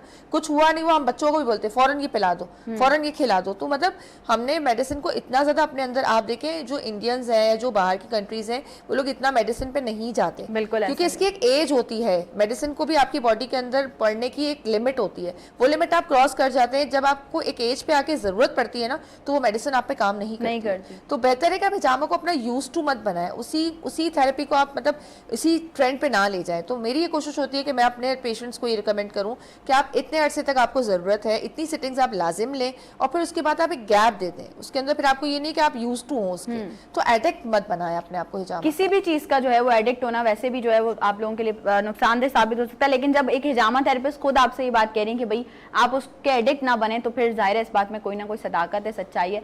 अफसा मुझे ये बताइए, हम अगर ज्वेलरी के मटेरियल्स की बात करें, बेसिकली आपके पास सेलिंग और आप कह रही थी कि आप कुछ काम वाम का भी आपको सारी चीज़ों की नॉलेज है, तो कितने तरह के मटेरियल्स हैं, कितनी तरह की चीज़ें ज्वेलरी मेकिंग में यूज़ होती हैं? ज्वेलरी में अगर आप मटेरियल्स बोलेंगे तो वो तो एक दलदल है, क्योंकि उसमें तो ज्वेलरी में तो आप फर्शी है, कुंदन है, क्रश है, क्रिस्टल है, पर्ल्स हैं, मोतियाँ अलग होती हैं, और हाथ का गोटा वर्क भी कहते हैं, वो भी ज्वेलरी में बनता है। बिल्कुल बनता है। तो ये ज्वेलरी तो एक दलदल है, मतलब आप मटेरियल को गिन नहीं सकते, जितना आप उसको चीज़ें ऐड करते जाओगे ये एक न्यू आपको जो है वो लुक देती जाएगी ज्वेलरी है। और ज्वेलरी तो आपको पता है आजकल हर लेडीज़ की तो जान है, क्योंकि ड्रेस के ऊपर ज्वेलरी नहीं होती तो कुछ भी नहीं होता। और नॉर्मली छोटे छोटे भी चाहिए होते हैं तो वो एक तरीके से पर्ल्स वाले होते हैं, आजकल ज़्यादा चल रहे हैं। क्रिस्टल की बंधाई है जो हम लोग बना रहे होते हैं वहाँ पे। आजकल के जो आप लोग देख रहे हैं कि जो है वो शादी ब्याह में लड़कियां हैं आजकल की जो बड़े बड़े हार बड़े बड़े मांगते हैं कि भाई हमें हैवी चाहिए, तो ज़्यादातर क्रिस्टल ही जो है वो ज्वेलरी में चल रहा होता है और पर्ल्स चल रहा होता है। पर्ल्स और क्रिस्टल हाँ, क्रिस्टल और पर्ल्स चल रहा होता है, क्योंकि आजकल इतना गोटा वर्क का काम है नहीं, हैंड वर्किंग इतनी चलती नहीं है, वही इंडियन कुंदन चल रहा है। और अभी तो क्रश चल रहा है, क्रश ज्वेलरी की जाती है जिसमें कटवर्क किए जाते हैं बीच में, तो वो क्रिस्टल और पर्ल्स को हटा के एक काम किया जाता है जिसमें कटिंग होती है ज्वेलरी की। और जैसे पहले ड्रेसेस में होते थे कटवर्क, अब वो ज्वेलरी में हो रहे हैं कटवर्क और उसको पहनाया जाता है, जिसको फर्शी कुंदन के नाम से पहचाना जाता है। ये सारी चीज़ें ज्वेलरी के मटेरियल तो बहुत ज़्यादा ही जो है हम उसको गिन नहीं सकते कितने हैं। तो ये लेकिन फिर भी हफ्सा ने बहुत ब्रीफली डिफाइन किया है कि क्या क्या चीज़ें हैं जो कि ज्वेलरी में आप यूज़ कर सकते हैं, और आजकल जो ट्रेंड में है वो भी हफ्सा ने बताया। ब्रेक पे जा रहे हैं, ब्रेक से वापस आएंगे, फिर से आपको ज्वाइन करते हैं नई सुबह में। आपने कहीं भी नहीं जाना, we will be right back after the short break.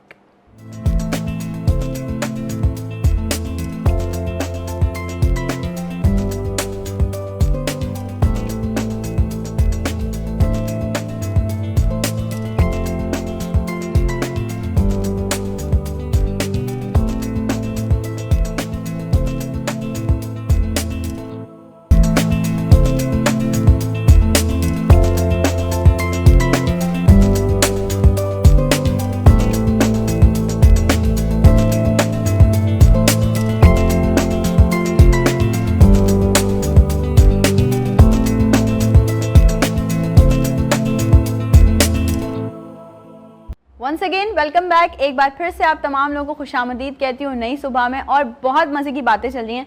मैं हमेशा से ये बोलती हूँ कि यार ऑडियंस बोलती होगी व्हाट इज़ दिस मज़े की बातों का मतलब मेरा ये होता है कि जो भी बातें हैं जिनसे आपका कोई फ़ायदा हो रहा हो, जिनसे आपको कोई बेनिफिट मिल रहा हो, वो बातें हमेशा मज़े की होती हैं, और वो हमेशा वो चेहरे वो लोग बहुत खूबसूरत होते हैं जो कि लोगों के लिए काम कर रहे होते हैं, लोगों का जो है वो लोगों की बेहतरी सोच रहे होते हैं। शारिक जमाल साहब मुझे बताइए कि जैसे हमने बात की कि अभी एक प्लेटफॉर्म दिया गया हमारी यूथ को ई कॉमर्स से रिलेट करने के लिए, कुछ कोर्सेज हैं जो कि अनाउंस किए गए हैं। अनएम्प्लॉयमेंट इस वक्त सबसे बड़ा मसला है, बेरोज़गारी लोगों के लिए बहुत बड़ा मसला है। बहुत अच्छी बात है, मैं हमेशा से ये बात कहती हूँ कि जॉब जो है वो आपका एक ख़ानदान चलाती है, लेकिन जो बिज़नेस होता है वो आपकी नस्लें चलाता है। तो बिज़नेस की तरफ यूथ को मोटिवेट करना चाहिए। आपके प्लेटफॉर्म के थ्रू इसके अलावा कौन कौन से ऐसे फ्यूचर प्लान्स हैं जो कि यूथ एम्पावरमेंट पे वर्कआउट कर सकते हैं? देखिए, हमने तो एक तो हमारा टोटल जो हमारी पार्टी का मंशूर है उसमें है यही कि यूथ को एम्पावर करना। अच्छा, उसमें यूथ को एम्पावर करने में सिर्फ ये नहीं कि इसमें सिर्फ मेल है, इसमें लाजमी मेल हैं, फीमेल हैं, हर तरह के लोग हैं। अभी हमने लास्ट जो हमारा एक यूथ कन्वेंशन कराची में हुआ, जुम्मे को हमारा हैदराबाद में होने जा रहा है इंशाल्लाह इस फ्राइडे को, तो उसमें हमने 100+ बिजनेस स्टार्टअप आइडियाज़ भी दिए थे। अच्छा, उसमें कल हमने वो पूरी जर्नी उसमें दिखाई जो हमारा ये मेरे ख्याल से जुलाई अगस्त में हुआ था यूथ कन्वेंशन। तो उसके बाद से काफ़ी सारे लोगों ने, हमने वो पूरी लोगों की जर्नी कल हमने प्ले करी थी, दिखाई थी कि काफ़ी सारे लोगों ने उससे बिज़नेस जो आइडियाज़ हमने दिए थे उससे स्टार्ट करें। अच्छा, उसमें जहाँ तक फिर हमारे तौर पे हेल्प हो सकती है हम करते हैं। हम MPS जो कराची में लाजमी सदका जारी है, किसी को आप खड़ा करते किसी को, तो बहुत सारा है, बहुत सारे प्लान है। देखे कौन नहीं चाहता उसका शहर, उसका मुल्क, उसका सूबा तरक्की करे। तो अभी MQM पाकिस्तान, अगर मैं अपनी बात करूँ, हम तो पूरी कोशिश में लगे हुए हैं कि यार बस ये मायूसी ख़त्म होनी चाहिए और कहीं से शुरुआत हो।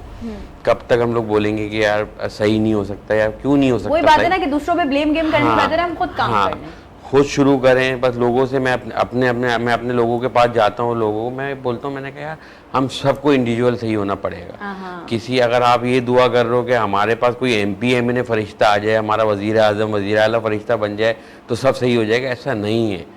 हम सब ने सही होना पड़ेगा, हम सब ने इंडिविजुअली अपना आप का एहतसाब करना पड़ेगा। हम कहीं ना कहीं हम कुछ ना कुछ है। अगर कोई पैसे की करप्शन करता है ना, कोई मोरली भी करप्ट है। जो कचरा फेंक रहा है ना वो भी करप्ट है, वो भी करप्शन ही है ना एक तरीके से। वो अपनी गली के साथ करप्शन कर रहा है, अपनी गली को गंदा कर रहा है। तो हम सब, आप कहते हो कि यार कचरा उठा दो, कचरा कैसे उठा दो यार? आज मैंने उठा दिया तो जिंदगी भर यही करता रहो। जब वो कचरा फेंकने की जगह नहीं है तो भाई आप क्यों फेंक रहे हो उधर कचरा? नो डाउट सर, ये बात तो मैं करोड़ बार शो में जिक्र कर चुकी हूँ कि हम गवर्नमेंट पे ब्लेम कर रहे होते हैं। भाई जहाँ डस्टबिन रखी हुई है उसके बराबर में आप कचरा फेंक रहे हो, तो वही कचरा आप उस डस्टबिन में भी फेंक सकते हो, जो कि एक प्रॉपर आपके लिए गवर्नमेंट ने आपको एक चीज दे दी है। चलो ठीक है, जो भी इदारे हैं उन्होंने आपको एक चीज प्रोवाइड की है कि यार आपको डस्टबिन दे दी, अपने शहर को साफ रखें। नहीं, आपने उसके बराबर में कचरा फेंकना है। और मैं अपनी जात से मैंने 1000 बार ये बात लोगों से शेयर की है, आज आपकी भी समातों की नजर करती हूँ कि मैंने बहुत सारे लोगों को रोका, बहुत सारी फैमिलीज को रोका कि देखें ये तरीका कार नहीं है। और वो मुझे पता है मुझे आगे से क्या जवाब है, हम तो रोज यहीं फेंकते हैं और हम तो यहीं फेंकेंगे। ऐसा ही है बिल्कुल। तो यही मैं इसलिए तो मैं बोल रहा हूँ, इंडिविजुअल हमें अपने आप को सही करना पड़ेगा। लोग जो है ना, देखें लोग ठीक है मायूसी है, वो मतलब डिसहार्ट हो जाते हैं या हो गए कि यार सब ऐसे ही चलेगा। अब लोगों ने ये माइंड बना दिया है कि भाई यही जिंदगी है, ऐसे ही गुजारनी है, ऐसे ही मर जाना है। ऐसा ही है, ठीक है ना, उसको अपने आप को मगर नहीं, ऐसा नहीं है। आपने अपने आप को सही, लोग हैं डिसहार्ट, मगर मैं अपने अलग हल्के में हूँ, मेरे जितने इदारे हैं। देखिए मैं सबको ये बोलता हूँ, पाकिस्तान चलाने के लिए कोई आपको ज़रूरी नहीं IMF से कर्ज चाहिए। आपके स्कूल मौजूद हैं, टीचर्स हैं, आप सैलरी दे रहे हो, थाने पुलिस स्टेशन मौजूद हैं, पुलिस वाले तनख्वाहें दे रहे हो। ठीक है, इसी तरह हॉस्पिटल से, इसी तरह डिफरेंट इदारे हैं, सॉलिड वेस्ट ले ले, वो ले ले, आप सबको तनख्वाहें दे रहे हो, हर चीज़ दे रहे हो। तो इसमें कोई आपको IMF से कर्ज नहीं लेना इन सब इदारों को बनाने के लिए कि आपने रीबिल्ड करना है। आपने सिर्फ और सिर्फ जो आप ले ले, जैसे मैं MP हूँ, कि वो MP उधर का सही होना चाहिए कि इन लोगों से काम करवाए। इन इदारों का जो काम है ना उसको बोले कि भाई एग्जीक्यूट करो जो तुम्हारा काम है। सिर्फ तुम सफाई को मुहर्रम और रबी अव्वल तक नहीं छोड़ दो कि मुहर्रम आएगा तो हम झाड़ू लगा देंगे, रबी अव्वल आएगा तो लगा देंगे, इसके अलावा पूरे साल तक काम। मैं जो कर रहा हूँ, मैं बोलता हूँ भाई आपने काम करना है तो आप यहाँ रहो, वरना मेरे भाई आप ट्रांसफर कराओ, जहाँ दिल चाहे वहाँ चले जाओ, जो आपसे काम नहीं कराए। मेरे इलाके में रहोगे, काम करना पड़ेगा। बिल्कुल। तो इसमें जो है ना, सामने जो ऊपर आपका बैठा हुआ है उसका किरदार सही होना बहुत ज़रूरी है, सिंपल सी बात है। और आप दूसरी सबसे बड़ी चीज़ कि आप किसी से भी कोई बात कर रहे हो, किसी इदारे के पास जाके रिक्वेस्ट कर रहे हो, किसी मिनिस्टर के पास जा रहे हो, तो आपकी ज़बान में तासीर होनी चाहिए। और वो तासीर जब तक रहेगी जब तक आप हराम नहीं खा लेते। जिस दिन मैं ये समझता हूँ कि जिस दिन मैंने हराम का 1 रुपये भी खुद खा लिया, अपने बच्चों को खिला दिया ना, तो अल्लाह पाक इस ज़बान से तासीर निकाल देगा। फिर आप किसी से जितनी भी रिक्वेस्ट कर लोगे, आप वो सामने वालों को आपका किरदार पता होगा, यार ये खुद मोरली करप्ट है, ये करप्ट आदमी है, ये क्या है इसकी बात सुनना, ये 2 पैसों में बिक जाता है। तो ये देखें, हम सबको ये सही होना पड़ेगा। तो इंशाल्लाह, मैंने जैसे पहले भी कहा, मुझे तो बहुत उम्मीद है और मैं ना हिम्मत हारूंगा ना वो हूँ। मैं इंशाल्लाह मेरे पास प्लेटफॉर्म है, मेरे पास मुस्तफा भाई की शक्ल में पूरी एक लीडरशिप है। मेरी तरबियत सियासी अगर मैं कहूँ ना, तो मेरी सियासी तरबियत ही उनसे हुई है। मैं इससे पहले सियासत में था नहीं, तो वही है जो उन्होंने किया वही हम करने की कोशिश कर रहे हैं। बिल्कुल ऐसा ही। और अल्लाह पाक बस सर, इंशाल्लाह अगर बात कामयाब की जाए, जैसे करेगा। हमने अभी सफाई की बात की कि हमें अपने मुल्क को, अपने शहर को खुद ही साफ रखना चाहिए, तो जब देखा गया अभी कुछ जो है वो पहले अभी स्टार्ट भी हुआ है, बहुत सारे लोग और कर भी रहे हैं काम, लेकिन ये जो ग्रीन कराची वाली जो मुहिम है कि कराची में दरख्त लगाए जाए, ना सिर्फ कराची में बल्कि हर जगह, लेकिन अभी इस वक्त अशद ज़रूरत जो है वो कराची को है। तो आपके भी माशाल्लाह हम लोगों ने काफ़ी सोशल एक्टिविटीज़ देखी कि आप भी बहुत सारी ऐसी मुहिम जो है वो आपके प्लेटफॉर्म से चली गई हैं। सर, शजरकारी इन मुहिम की जो जर्नी है आपकी, ये बताइए, और इसमें मतलब क्या क्या और इम्प्रूवमेंट्स हो सकती हैं? देखिए, 1 अगस्त से इमकिन पाकिस्तान ने आगाज़ किया था शजरकारी मुहिम का बाग इब्न कासिम से, और अल्हम्दुलिल्लाह अच्छा वो शजरकारी मुहिम हमने पहले उसका टाइम लिमिट था कि यार ठीक है 14 अगस्त तक करेंगे। फिर हमारी क़यादत ने कहा नहीं, इसको हमने जारी रखना है ना, इसको कोई अभी इसकी स्टॉप डेट नहीं है। तो हमने लास्ट संडे भी हमने हॉक्स बे पे मैंग्रोव्स लगाए। हॉक्स बे पे हमने पूरी उसकी हज़ारों की तादाद में उधर हमने ये लगाएं फिर इसके बाद ये रोज़ाना की बुनियाद पे जारी, कहीं ना कहीं कोई ना कोई हम लोग पौधा लगा रहे होते हैं अपने हल्के में।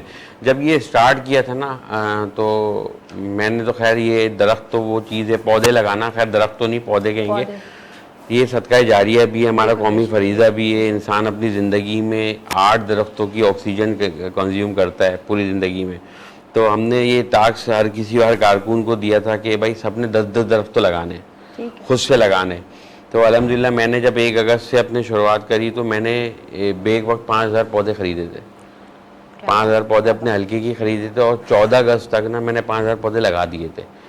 उसमें देखें, उसमें लाजमी मैं ये समझता हूँ कि अगर उसमें मैं कह रहा हूँ 300 से 400 भी दरख्त, अगर पौधे जो हैं वो दरख्त बन जाए ना तो बहुत बेहतरी आएगी। मुझे पता है क्योंकि लोगों को ही जिम्मेदारी दे रहे हैं लाजमी। 5000 दरख्त पे मैं रोज़ाना खुद तो जाके पानी डाल नहीं सकता, ना मेरे कारकुन डाल सकते हैं, क्योंकि वो पूरे एक हल्का कराची में आपको पता है बहुत बड़े हल्के हैं, तो जिम्मेदारी दी है कुछ लोगों को। मैं जाता हूँ हल्के में ही मैं होता हूँ तो मैं देखता हूँ कि बहुत सारे दरख्त सही भी हैं, बहुत सारे पौधे हैं।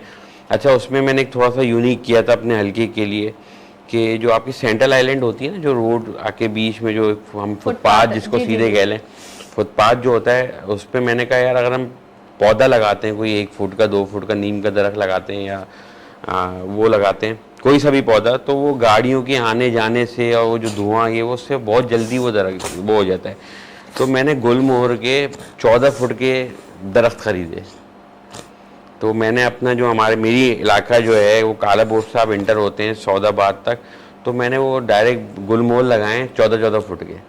मैंने कहा चलो यार छोड़ो, ये तो डायरेक्ट दरख्त ही लगा लो कि कुछ तो हो जाए। तो वो 100 के करीब मैंने वो परचेज़ किया और अल्हम्दुलिल्लाह देखिए ये ऐसा काम है कि मैंने नहीं समझा कि यार इसमें किसी से वो करो, चंदा लो और वो लो के दरख्त लगा रहे हैं। मैंने कहा यार ये क्या काम है अपने अजीज़ो कारिब के लिए, सबके नाम से सदका जारी है। बिल्कुल सदका तो वो देख के लोगों ने, मगर मैं देख रहा हूँ कि अल्हम्दुलिल्लाह काफ़ी सारे पौधे और काफ़ी सारे दरख्त जो हैं वो अभी तक जिंदा हैं और माशाल्लाह उसमें ग्रोथ भी अच्छी हुई है, लोग हिफाजत कर रहे हैं। तो बात ये कि देखें आप वही वाली बात कि अगर आपका इंटरेस्ट होगा ना, जब वो देखते कि मेरा सामने वाला MP वो किस तरह मेहनत कर रहा है, और मैंने तकरीबन दरख्त अपने हाथ से लगाए, कोई दिन ऐसा नहीं था कि मैं नहीं गया हूँ। मैंने मट्टी भी अपने हाथ से डाली, गड्ढे भी मैंने खुद करे। मैंने कहा भाई मैं एक नॉर्मल आदमी हूँ, MP तो MP बनने के बाद कोई ये थोड़ी है, तो करें। लोग जुड़ रहे हैं, लोग साथ आ रहे हैं और बड़ा खुशी महसूस होती है। देखिए मैं भी इसी तरह के MP के लिए मैं भी तरसता था ना। तो मतलब जो मेरी ख्वाहिश थी कि यार कोई ऐसा हो जो हमसे बात करे, हमारे सुने, तो मैं वही चीज़। और मैं अपनी मुहिम में भी, अगर मैं सच्ची बात बताऊं, जब इलेक्शन मुहिम चल रही थी मैंने कभी भी वोट नहीं बोला, मैंने लोगों को ये नहीं बोला मुझे वोट देना। मैं बोलता हूँ भाई अगर आपको मैं बात करके जा रहा हूँ, मैं तकरीर नहीं करके जा रहा हूँ, अगर आपका अल्लाह दिल में डालता है तो भाई मुझे वोट देना, वरना नहीं देना। ना मैं आपसे कोई वादा कर रहा हूँ, क्योंकि मुझे पता है MP का काम क्या है, आपको भी पता है ना। MP का काम गटर से ढक्कन लगाना है ना, गटर साफ करना है। तो भाई हाँ, मेरा काम है कोशिश, मेरी नीयत। इंशाल्लाह अगर वो अल्लाह पाक ने मुझे जगह दी, जिनका काम है मैं उनसे करवाऊंगा, उसमें मेरी कोशिश में कमी नहीं आएगी। बिल्कुल, अपनी कोशिशों में ही कभी कमी जो है वो नहीं लानी चाहिए। मेरीन, बहुत सारी यूथ हमें देख रही होगी इस वक्त और बहुत सारे ऐसी, अब कहा जाए तो गलत नहीं होगा कि शेफ़ फील्ड में जो है वो मेल फीमेल्स दोनों बराबर से जो है वो शरीक होते हैं। अब माशाल्लाह से काम चल रहा है, तो मैं आपसे पूछना चाहूँगी, बीइंग अ शेफ़ और इतने साल का आपका एक्सपीरियंस है, क्या इस वक्त हमारी फूड इंडस्ट्री में या शेफ़ इंडस्ट्री में अपॉर्चुनिटीज़ हैं यूथ के लिए? बहुत ज़्यादा है, बहुत ज़्यादा है और बहुत लोग इस फील्ड में आ रहे हैं और काम कर रहे हैं। ख़ास करके हमारी नई जो न्यू जनरेशन है उनके लिए माशाल्लाह से बहुत अच्छी अच्छी क्लासें हो रही हैं जो गवर्नमेंट बेसिस पे भी हो रही हैं। और उसमें ये होता है कि हम जैसे अगर हम लोग कोई इंस्टीट्यूट से डायरेक्ट क्लास प्राइवेट तौर पे लेते तो एक कोर्स के 2-2 लाख रुपए होते हैं पूरा करने के लिए। मगर हमारी गवर्नमेंट जो है वो 2-3 कोर्सेज करवाती है, वही कोर्स हमको फ्री ऑफ कॉस्ट करवा रहे हैं। तो इंशाल्लाह ताला मेरे पास बहुत सारी बच्चियां ऐसी हैं जिनको मैंने अभी उसमें एडमिशन के लिए मैंने कोशिश की है और इंशाल्लाह उनको इंटरव्यूज़ उनके हुए हैं और वो लोग दाखिले लेंगी और दिसंबर से वो क्लासेस स्टार्ट होंगी। तो लोग बहुत, अब जैसे कि पहले जो है बच्चियां भी नहीं इतना अपने आप को वो करती थी और उनकी फैमिली के लोग भी क्या है छोड़ दो, कर लिया।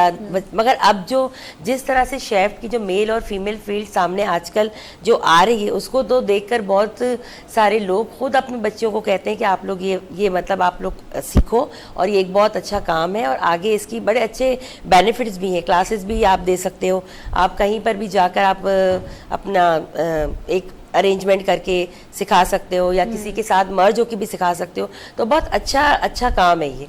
बहुत अच्छा काम। अच्छा, एक बात जो मैं आपसे पूछने जा रही हूँ, जिसका मैं चाहूंगी आप कुछ छोटा सा एक हमें आंसर करें कि देखिए, औरत की तो एक ये जिम्मेदारी है ही, लड़की हो औरत, उसे खाना बनाना, वो घर का किचन, ये वो सारी चीज़ें। अब ज़ाहिर है लड़के भी इस फील्ड में हैं, कर रहे हैं। हमारे बेतहाशा बहुत लेजेंडरी लोग हैं जो शेफ़ हैं, जो कि एक बड़ा नाम है फूड इंडस्ट्री में। तो आज का जो अभी का जो शेफ़ इंडस्ट्री है, अभी की जो फूड इंडस्ट्री है, तो वो जो घर वाला घरेलू फूड है और जो अभी अपग्रेडेड फूड है, इसमें क्या फ़र्क है? बहुत ज़्यादा फ़र्क है, बहुत फ़र्क है। और जो आज की जो जनरेशन है ना, वो घर वाला घरेलू फूड को नहीं पसंद करती है। न्यू जनरेशन जो हाँ। वो आजकल की उस पर जाती है कि जो शॉर्ट टाइम में क्विक फास्ट जल्दी से हमने ये कर लिया, ये बना लिया। जो पुराने हमारे देसी खाने थे वो आजकल की जनरेशन नहीं जाती है उस पर। मगर ये कि जो घर के बड़े हैं ऑब्वियसली वो तो हम जैसे हम लोग हैं, तो हम तो कोशिश यही करते हैं कि अपने पुराने देसी फूड को भी हम लोग रखें, बिल्कुल रखें। हमारे जैसे बहुत सारे हमारे जो मेमनी बहुत अलग अलग वैराइटीज होती है वो मेरी स्पेशलिटी से khow suey, Burmese khow suey, Burmese khow suey. I just love khow suey. और खाउसे का मतलब आपको एक अलग ही वर्ड सुनने को मिलता है। और फिर ये स्पेशलिटी यही है कि जब आपके जहन में खाउसे का नाम आता है तो आप यही कहते हैं कि यार मेमन से किसी से अच्छे ये खाउसे कोई नहीं बना सकता। बहुत सारे लोग वर्किंग कर रहे हैं, काम कर रहे हैं, बट नहीं भाई, जो मतलब अपनी इनर आपकी क्वालिटी होगी ना, वो किसी और के हाथ में नहीं। और मेमनों के अलावा एक जो खाउसे जो डिश है वो बर्मा से रिलेटेड। तो बर्मीज खाउसे आप अगर आपने खाए तो आपको वो डिफरेंट भी लगेंगे। जो हम प्योर बर्मीज खाउसे, जैसे आप लोग जो नॉर्मल खाते हैं ना, जो हम लोग नॉर्मली खा रहे होते हैं, वो उस खाउसे में और बर्मीज खाउसे में बहुत डिफरेंस। क्या डिफरेंस है ये भी पता करेंगे। अभी इधर से हर्बलिस्ट भी हैं हमारे साथ, ज़ाहिर है हिजामा थेरेपिस्ट के साथ, उनसे भी बहुत सारी बातें करनी है। लेकिन इस वक्त प्रोग्राम में वक्त हुआ एक छोटे से ब्रेक का। जल्दी से जाइए और जल्दी से वापस आइए।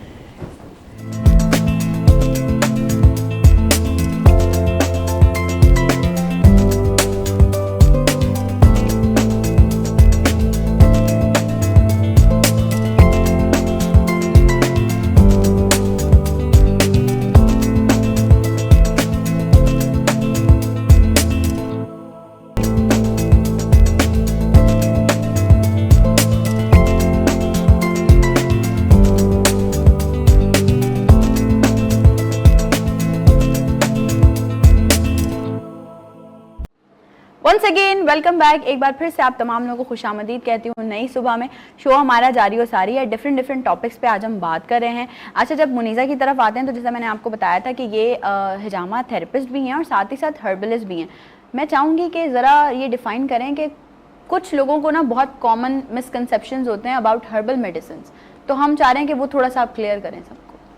देखिए, हमारे यहाँ जो हर्बल का ट्रेंड है, शायद हर्बल का नाम सुन के लोग सोचते हैं कि मैं घर में से अजवाइन निकाल के खा लूँगी, मेथी खा लूँगी, या मतलब डिफरेंट जड़ी बूटियाँ लेके खा लूँगी तो मैं सही हो जाऊँगी। बेशक आप उसी से सही होंगे, लेकिन आपकी बॉडी को किस चीज़ की नीड है। जिस तरह से हमें मेडिकल में होता है ना कि हमें विटामिन डी की डेफिशिएंसी है तो हमें डी के ड्रॉप लेने हैं या जो भी लेना है, तो वो कितना लेना है वो आपको एक डॉक्टर ही रिकमेंड कर सकता है।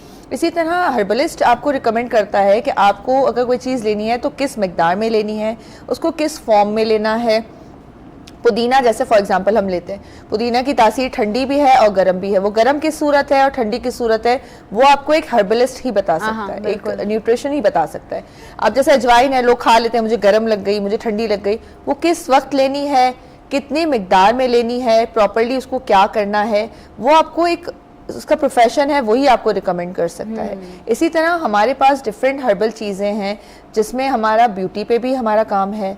Beautician as a beauty product भी हम उसको यूज़ करते हैं हर्बल्स के अंदर, और हम उसको जो है वो as a food as a medicine भी यूज़ करते हैं। लेकिन उसको किस तरह बनाना होता है, किस तरह, तो उसकी ईजीनेस के लिए हमने अपना एक पूरा फॉर्म बनाया और उसके अंदर सारी चीज़ों को हमने मिक्स करके, अब जैसे फॉर एग्जांपल हमें अगर शुगर हो गई है, अगर कोई शुगर पेशेंट है तो उस शुगर पेशेंट के लिए हमारे पास ऐसी कुछ सफूफ मौजूद है जिसको हमने कुछ चीज़ें मिला के बनाया वही सारी हर्बल चीज़ें हैं, लेकिन उसकी मिकदार कितनी होनी चाहिए, उसको किस तरह से उसको हमको देना है, उसको उस फॉर्म में लेके आना कि लोगों के लिए वो ईजी टू टेक हो जाए। तो इसी तरह हमारा एक पूरा एक फॉर्म है, नौरतन हर्बल्स के नाम से मेरा एक कंप्लीट एक वेबसाइट पे पूरा शॉपिफाई पे हमारा एक वर्किंग है, उसके अंदर हम लोग वो सारी चीज़ों को रिनोन करते हैं। ज़बरदस्त। अच्छा, मुझे बताइए अफसा, अब आपकी तरफ ज़रा आते हैं। कि क्योंकि आप होलसेल काम करती हैं ज्वेलरी का, और ये जो रीसेलिंग का एक वर्ड है हमारे पास कि रीसेलिंग का मतलब ये है कि मैंने इनसे कुछ परचेज किया और मैंने उसको आगे जो है वो सेल किया, इसके क्या फायदे और क्या नुकसान हैं? इसके फ़ायदे तो बेनिफिट तो बहुत है, नुकसान तो इसका कुछ भी नहीं है कि अगर मैं किसी को होलसेल में दे रही हूँ, मुझसे कोई परचेज कर रही है, जैसे काफ़ी क्लाइंट्स मेरे पास आती हैं, वो कहते हैं कि यार हमारे घर में ये प्रॉब्लम है, या हस्बैंड की जॉब नहीं है, या फीस है, बिल है, तो मैं क्या करूँ, कुछ मुझे बताओ। तो मैं उनको एक ही बात कहती हूँ कि यार मेरे पास जो है हाथ में वो ज्वेलरी है, तुम मुझसे परचेज करो, मैं तुम्हें होलसेल रेट में दे रही हूँ। जैसे मेरे पास कोई चीज़ अगर 500 रुपीज़ की है और आप वो जाके अगर 650 या 600 में भी दे रहे हो, तो ये आपका एक बेनिफिट है। इसमें लॉस नहीं है आपका।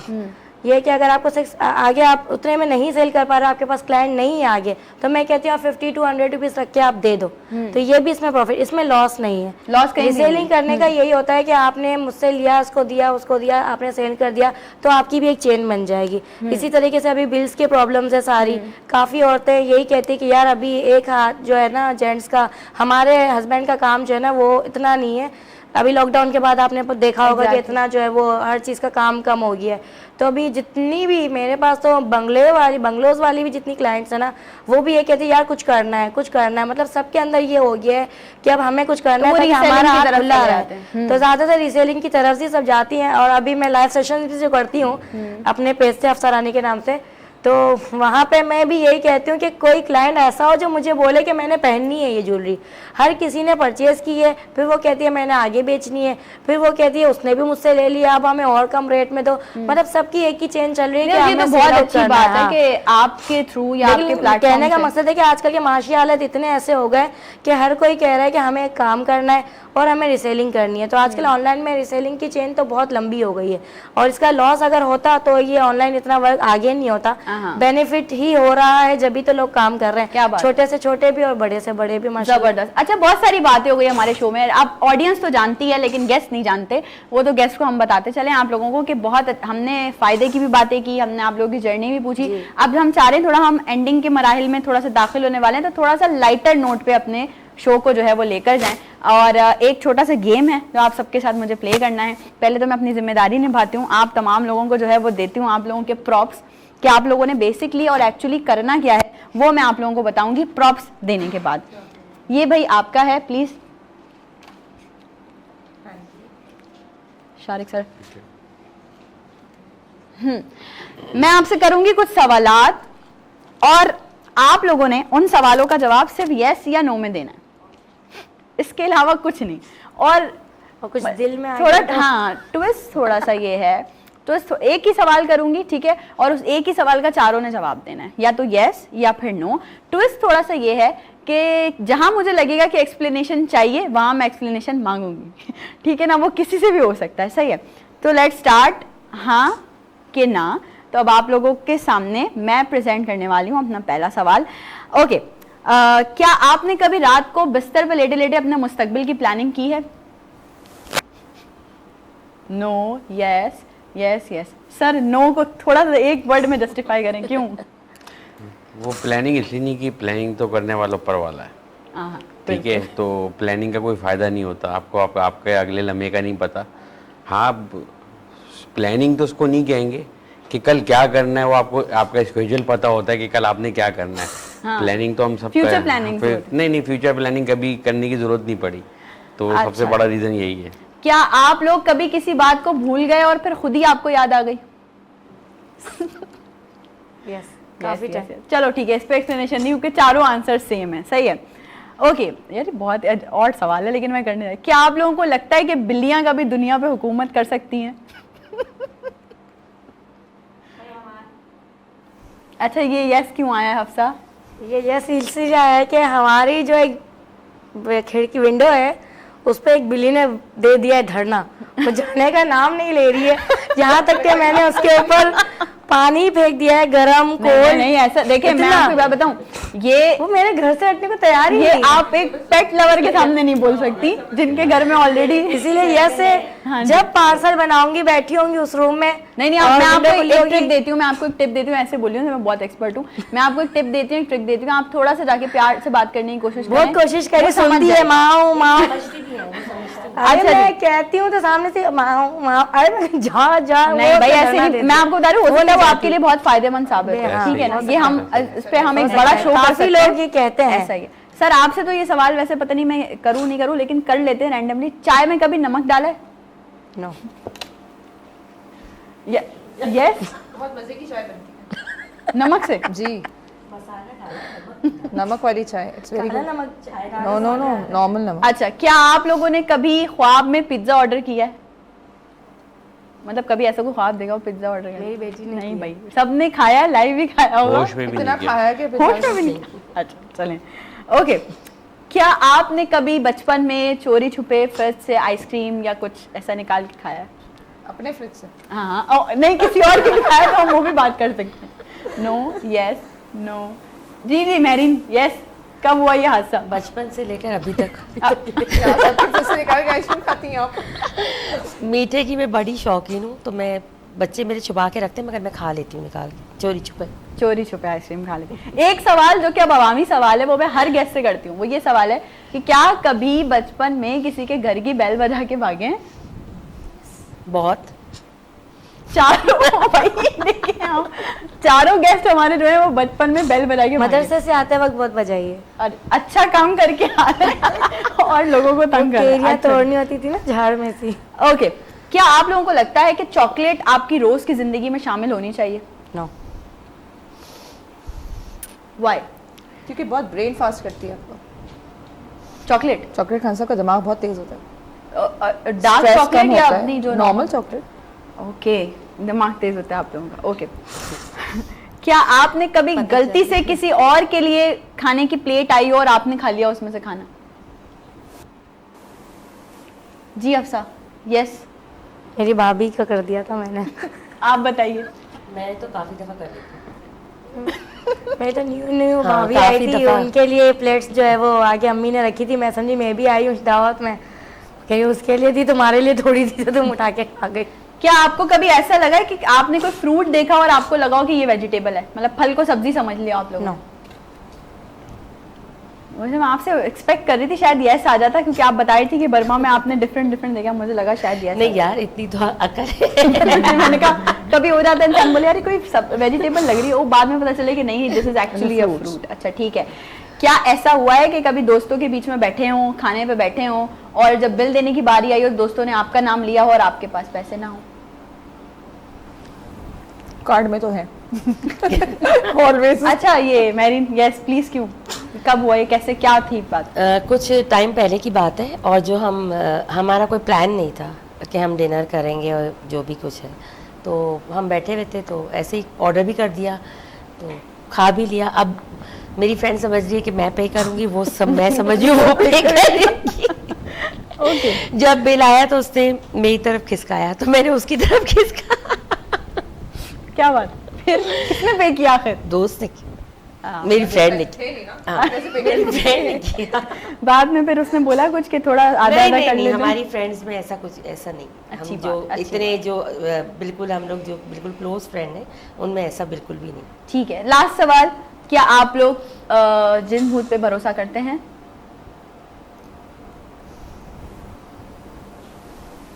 शारिक साहब, यस। मगर भरोसे पे आप, मैं पूछूंगा कैसे जिनका भरोसा? ये मतलब आपको लगता है मतलब सामने आ हमें जाए तो पता है भरोसा। एग्जिस्ट तो करते हैं, बस ठीक है ना, वो वो तो हमारे उसी- लिए उसी- है। उसी It's real, ये जिसमें है। मैं बोल रहा हूँ बस कि कभी वो आपको है। कुछ एक्सपीरियंस हुआ, आपको पता लगा कि कुछ है मेरे आसपास ये? नहीं है, हमारे मेरे साथ तो है। अच्छा है। It's real। खानदानी है, जितने इंसान है, खानदानी Not है, at all। खानदानी खानदानी। है हमारे। जितने वो- इंसान क्योंकि है, मेरे उससे डबल कहते हैं परदादा कि वगैरह जिन्नात जो है। है उन जिन्नात को कुरान पढ़ाते थे। माशाल्लाह, ये तो फिर अच्छी वाला जो हाँ, अच्छे side वाले पे, अच्छे positive वाले side पे हैं, चले जाते हैं। अल्हम्दुलिल्लाह। जबरदस्त। तो आप तमाम ने अपना गेम बहुत खूबी से निभाया, मैं आपके लिए क्लैप कर देती हूँ। अब आप लोग अपने कार्ड्स रख सकते हैं अपने अपने बराबर में। और अब हम जा रहे हैं अपने शो के थोड़ा सा एंडिंग नोट की तरफ। तो मैं चाहूँगी शारिक साहब, क्या एक आवाम जो देख रही है उसको क्या एक मैसेज देना चाहेंगे, क्या कहना चाहेंगे, क्या बात करना चाहेंगे? मैसेज मैं अपने लोगों को, अपनी आवाम को, पूरे कराची भर से, सिंध भर से, पाकिस्तान से, कि देखें इंशाल्लाह अल्लाह पाक ने चाहा, उम्मीद रखें, हम पे भरोसा रखें, ख़ास तौर पे इस शहर के, हैदराबाद के, सिंध के नौजवान, क्योंकि हमारी पार्टी सिंध बेस है, तो इंशाल्लाह बेहतरी आएगी। एमक्यूएम पाकिस्तान, मैं सिर्फ एक रिक्वेस्ट हर जगह करता हूँ, देखें हर किसी का कहीं ना कहीं जो है लगाव होता है, कोई किसी डिफरेंट पार्टी, कोई किसको वोट करता है, कोई किसको सपोर्ट करता है, मगर एक दुआ मैं कहता हूँ हमेशा मेरे लिए करें, मेरी पार्टी के लिए करें, कि अगर हमारी नीयत अच्छी है और हम कुछ करना चाहते हैं तो बस अल्लाह फिर हमें कामयाब करे, वरना अगर नहीं है, देखिए सिंपल ये दुआ आप हर किसी के लिए दे सकते हैं। तो मेरी आप लोग से रिक्वेस्ट है कि उम्मीद ना हारें, दुनिया जो चलाता है, कायनात जो चलाता है वो रब बहुत बड़ा है, और इंशाल्लाह एक दिन आएगा, और जो हमारी कोशिश है, जो मेरी कोशिश है, मेरी पार्टी की कोशिश है, उसके ज़रिए अल्लाह की मदद ज़रूर आएगी, और इंशाल्लाह ये जो हमारे लोग हैं, उम्मत रसूल है, इंशाल्लाह इनकी ज़िंदगियों में आसानी आएगी इंशाल्लाह बहुत जल्द। तो हमारे लिए दुआ करें कि अगर हमारी नीयतें अच्छी हैं तो अल्लाह पाक हमें कामयाब करे। आमीन आमीन। एंड वेरी पॉजिटिव मैसेज, ये नहीं कि आप डायरेक्ट सामने वाले को बोल रहे हैं कि नहीं आप हम पे भरोसा करें, बट बहुत अच्छी बात है कि अगर नियतों का तो वैसे ही अल्लाह पाक को बेशक इल्म है, सब अल्लाह पाक नियतों से वाकिफ़ है। मेरीन, जो लोग हमें देख रहे हैं, फील्ड में आना चाहते हैं, शेफ फील्ड में, या मतलब वुमेन जो हैं वो आगे बढ़ के थोड़ा काम करना चाहती हैं, उनको क्या मैसेज देना चाहेंगे? बस उनको मैं ये मैसेज दूंगी कि अपने काम पर आप लोग भरोसा रखो और एक दूसरे का साथ जुड़ के रहो। क्यों? अगर आप आगे जब भी बढ़ सकते हो जब एक दूसरों से आप जुड़े रहोगे, और अपना जो बिहेवियर है ना वो आप बहुत एक पॉजिटिव वे में चीज़ों को लेकर चलोगे तो अल्लाह पाक आप लोगों के रास्ते खुद अच्छे बनाएगा, और ये मेरा अपना एक्सपीरियंस। क्या बात है, ज़बरदस्त। मुनीज़ा, मैं कहना चाहूँगी कि हमें एक दूसरे के लिए आसानियाँ पैदा करनी चाहिए और एक दूसरे को सपोर्ट करना चाहिए। अगर मैं जिस फील्ड से हूँ उस फील्ड से अगर कोई और भी है तो मुझे उसको भी सपोर्ट करना चाहिए। ये नहीं कहना चाहिए कि नहीं आप मतलब आपसे आगे कोई अगर जा रहा है तो आपको उससे सीखना चाहिए, बजाय इसके कि आपको ये करके मतलब उसके काम में आप प्रॉब्लम्स क्रिएट करें। आप उससे सीखें कि वो आपसे आगे जा रहा है तो ज़रा आपसे बेहतर है, अगर आपसे बेहतर है उसको एक्सेप्ट करें और उससे सीखें। और लोगों को ज़रूर एक दूसरे के लिए सपोर्ट बननी चाहिए और नए लोगों पे भरोसा करें। हम अगर नए ब्रांड्स अगर ला रहे हैं या नया मेड इन पाकिस्तान हम करना कुछ चाह रहे हैं तो उस पर भरोसा करें एक दूसरे को। ऐसा नहीं है कि ऑनलाइन पे जो भी काम हो रहा है वो सब गलत ही हो रहा है या सब फ्रॉड ही हो रहा है। अगर हो भी रहा है तो हमें नए लोगों को नया मौका देना चाहिए। जो बड़े बड़े ब्रांड्स हैं हम उनको करते हैं ट्रस्ट, बहुत अच्छी बात है, बहुत अच्छे ब्रांड्स हैं, लेकिन हमें नए छोटे आने वाले ब्रांड्स को भी ट्रस्ट करना चाहिए। एग्जैक्टली, ताकि उसके लिए हमें नया मौका मिले। हम अगर कहते हैं कि हाँ हमें मेड इन पाकिस्तान चीज़ों को करना है, प्रमोट करना है, और हम इन चीज़ों को अगर प्रमोट करना चाहते हैं तो हमें एक दूसरे पे ट्रस्ट करना पड़ेगा और मौके फराम करने पड़ेंगे। ये नहीं हो कि आपके अगर सामने कोई नया कोई एंटरप्रेन्योर है और वो कोई काम करना चाहता है तो आप उसे बोलें कि नहीं आपको तो आता नहीं होगा या आप कर नहीं सकते होंगे। अफसा, क्या मैसेज देना चाहेंगी? मैं जिस फील्ड से हूँ मैं यही कहूँगी कि भाई हर लेडीज़ को काम करना चाहिए, बजाय इसके कि वो परेशानी में घर में बैठे। सबकी बेटियों को भी इजाज़त मिलनी चाहिए जैसे मुझे मिली है, और यही कहूँगी कि बस सब आगे बढ़ें। और क्योंकि एक हाथ से अभी एक चीज़ जाने से घर चलता नहीं है, तो अब जितने भी हस्बैंड हैं जो सुन रहे हैं, जैसे मेरे हस्बैंड ने मेरा साथ दिया, मुझे सपोर्ट किया, मैं चाहूँगी कि वो सारी जितनी भी लेडीज़ है वो इसी तरीके से उनके हस्बैंड इनको सपोर्ट करें और इस फील्ड में आए ऑनलाइन वाली, ताकि वो आगे बढ़ सके और अपनी बेटियों को भी कुछ सिखा सकें। क्या बात है, ज़बरदस्त। और हम हमेशा से ये पॉजिटिव मैसेज ही आप तमाम लोगों तक कन्वे करते हैं कि जितने भी लोग हैं ना उनको चाहिए कि माशरे के सुधार के लिए और अपने घर के सुधार के लिए बेसिकली, क्योंकि जब हम ये बात करते हैं कि बच्चे की जो पहली दरसगाह होती है वो माँ की गोद होती है, तो जो माँ है बेसिकली, जो एक औरत है, जब वो स्टेबल नहीं होगी, चाहे वो मेंटली स्टेबल ना हो, चाहे वो फिजिकली स्टेबल ना हो, या चाहे वो फाइनेंशियली स्टेबल ना हो, कि आज के दौर में हर इंसान का इंडिविजुअली फाइनेंशियली स्टेबल होना भी बहुत ज़रूरी है। तो जब तक वो स्टेबल नहीं होगी वो अपने बच्चे की अच्छी तरीके से, बेहतर तरीके से परवरिश नहीं कर सकती। ठीक है, बहुत सारे ऐसे घराने हैं, बहुत सारी ऐसी लेडीज़ हैं जो किसी वजह से एजुकेशन हासिल करने से रह गई हैं, लेकिन भाई आज का दौर ऐसा नहीं है कि हम सिर्फ बुरा ही कह सकते हैं। आज का दौर इतना डेवलप हो गया है कि अब मैंने देखा है कि बड़ी उम्र की जो लेडीज़ हैं या जिनकी शादियां भी हो गई हैं वो उसके बाद भी पढ़ रही हैं, क्योंकि तालीम की कोई जो है वो उम्र नहीं होती। आप किसी भी उम्र में तालीम हासिल कर सकते हैं, और ना सिर्फ तालीम हासिल कर सकते हैं बल्कि आप सीख भी सकते हैं। स्किल्स होनी चाहिए आपके पास, तालीम के साथ साथ, डिग्री के साथ साथ आपके पास स्किल होनी चाहिए, ताकि दुनिया के किसी भी मकाम पे खड़े होकर आप मार ना खाएं। और अगर आप, अल्लाह ना करे, आपके घर वालों पर, आप पर कोई बुरा वक्त आता है तो आप उनका जो है वो सहारा बन के, उनका कंधा बन के उनके साथ जो है वो खड़ी रहें। ये मैं फीमेल्स के लिए बेसिकली बात करूं, चाहे आप बेटी हैं, चाहे आप बहन हैं, चाहे आप बीवी हैं, चाहे आप माँ हैं, आपको स्टेबल होना बहुत ज़रूरी है। और अपने आप को खुद देखिए, अपने आप को खुद पहचानिए कि आपके अंदर कितनी क्रेडिबिलिटी है, आप कितना काम कर सकती हैं, आप जो है वो आपके अंदर बेसिकली टैलेंट है क्या। जब तक आप खुद को नहीं पहचानेंगे, जब तक आप खुद से बात नहीं करेंगे ना, खुद से बात करना बहुत ज़रूरी है। दुनिया भर के पूरे दिन के काम करने के बाद जब रात को बिस्तर पे जाइए तो कोशिश करिए, मैं समझती हूँ मुश्किल है हर इंसान की ज़िंदगी में और सबकी ज़िंदगी में बहुत सारी जो है वो मुश्किलात होती हैं, लेकिन कोशिश करिए कि थोड़ा सा टाइम अपने आप को दीजिए। 5 मिनट अपने लिए सोच लीजिए कि मैं क्या हूँ, मुझे किस तरह से दिखना चाहिए, बहुत ज़रूरी है। मुझे किस तरह से जो है वो हेल्दी रहना चाहिए, ये भी बहुत ज़रूरी है।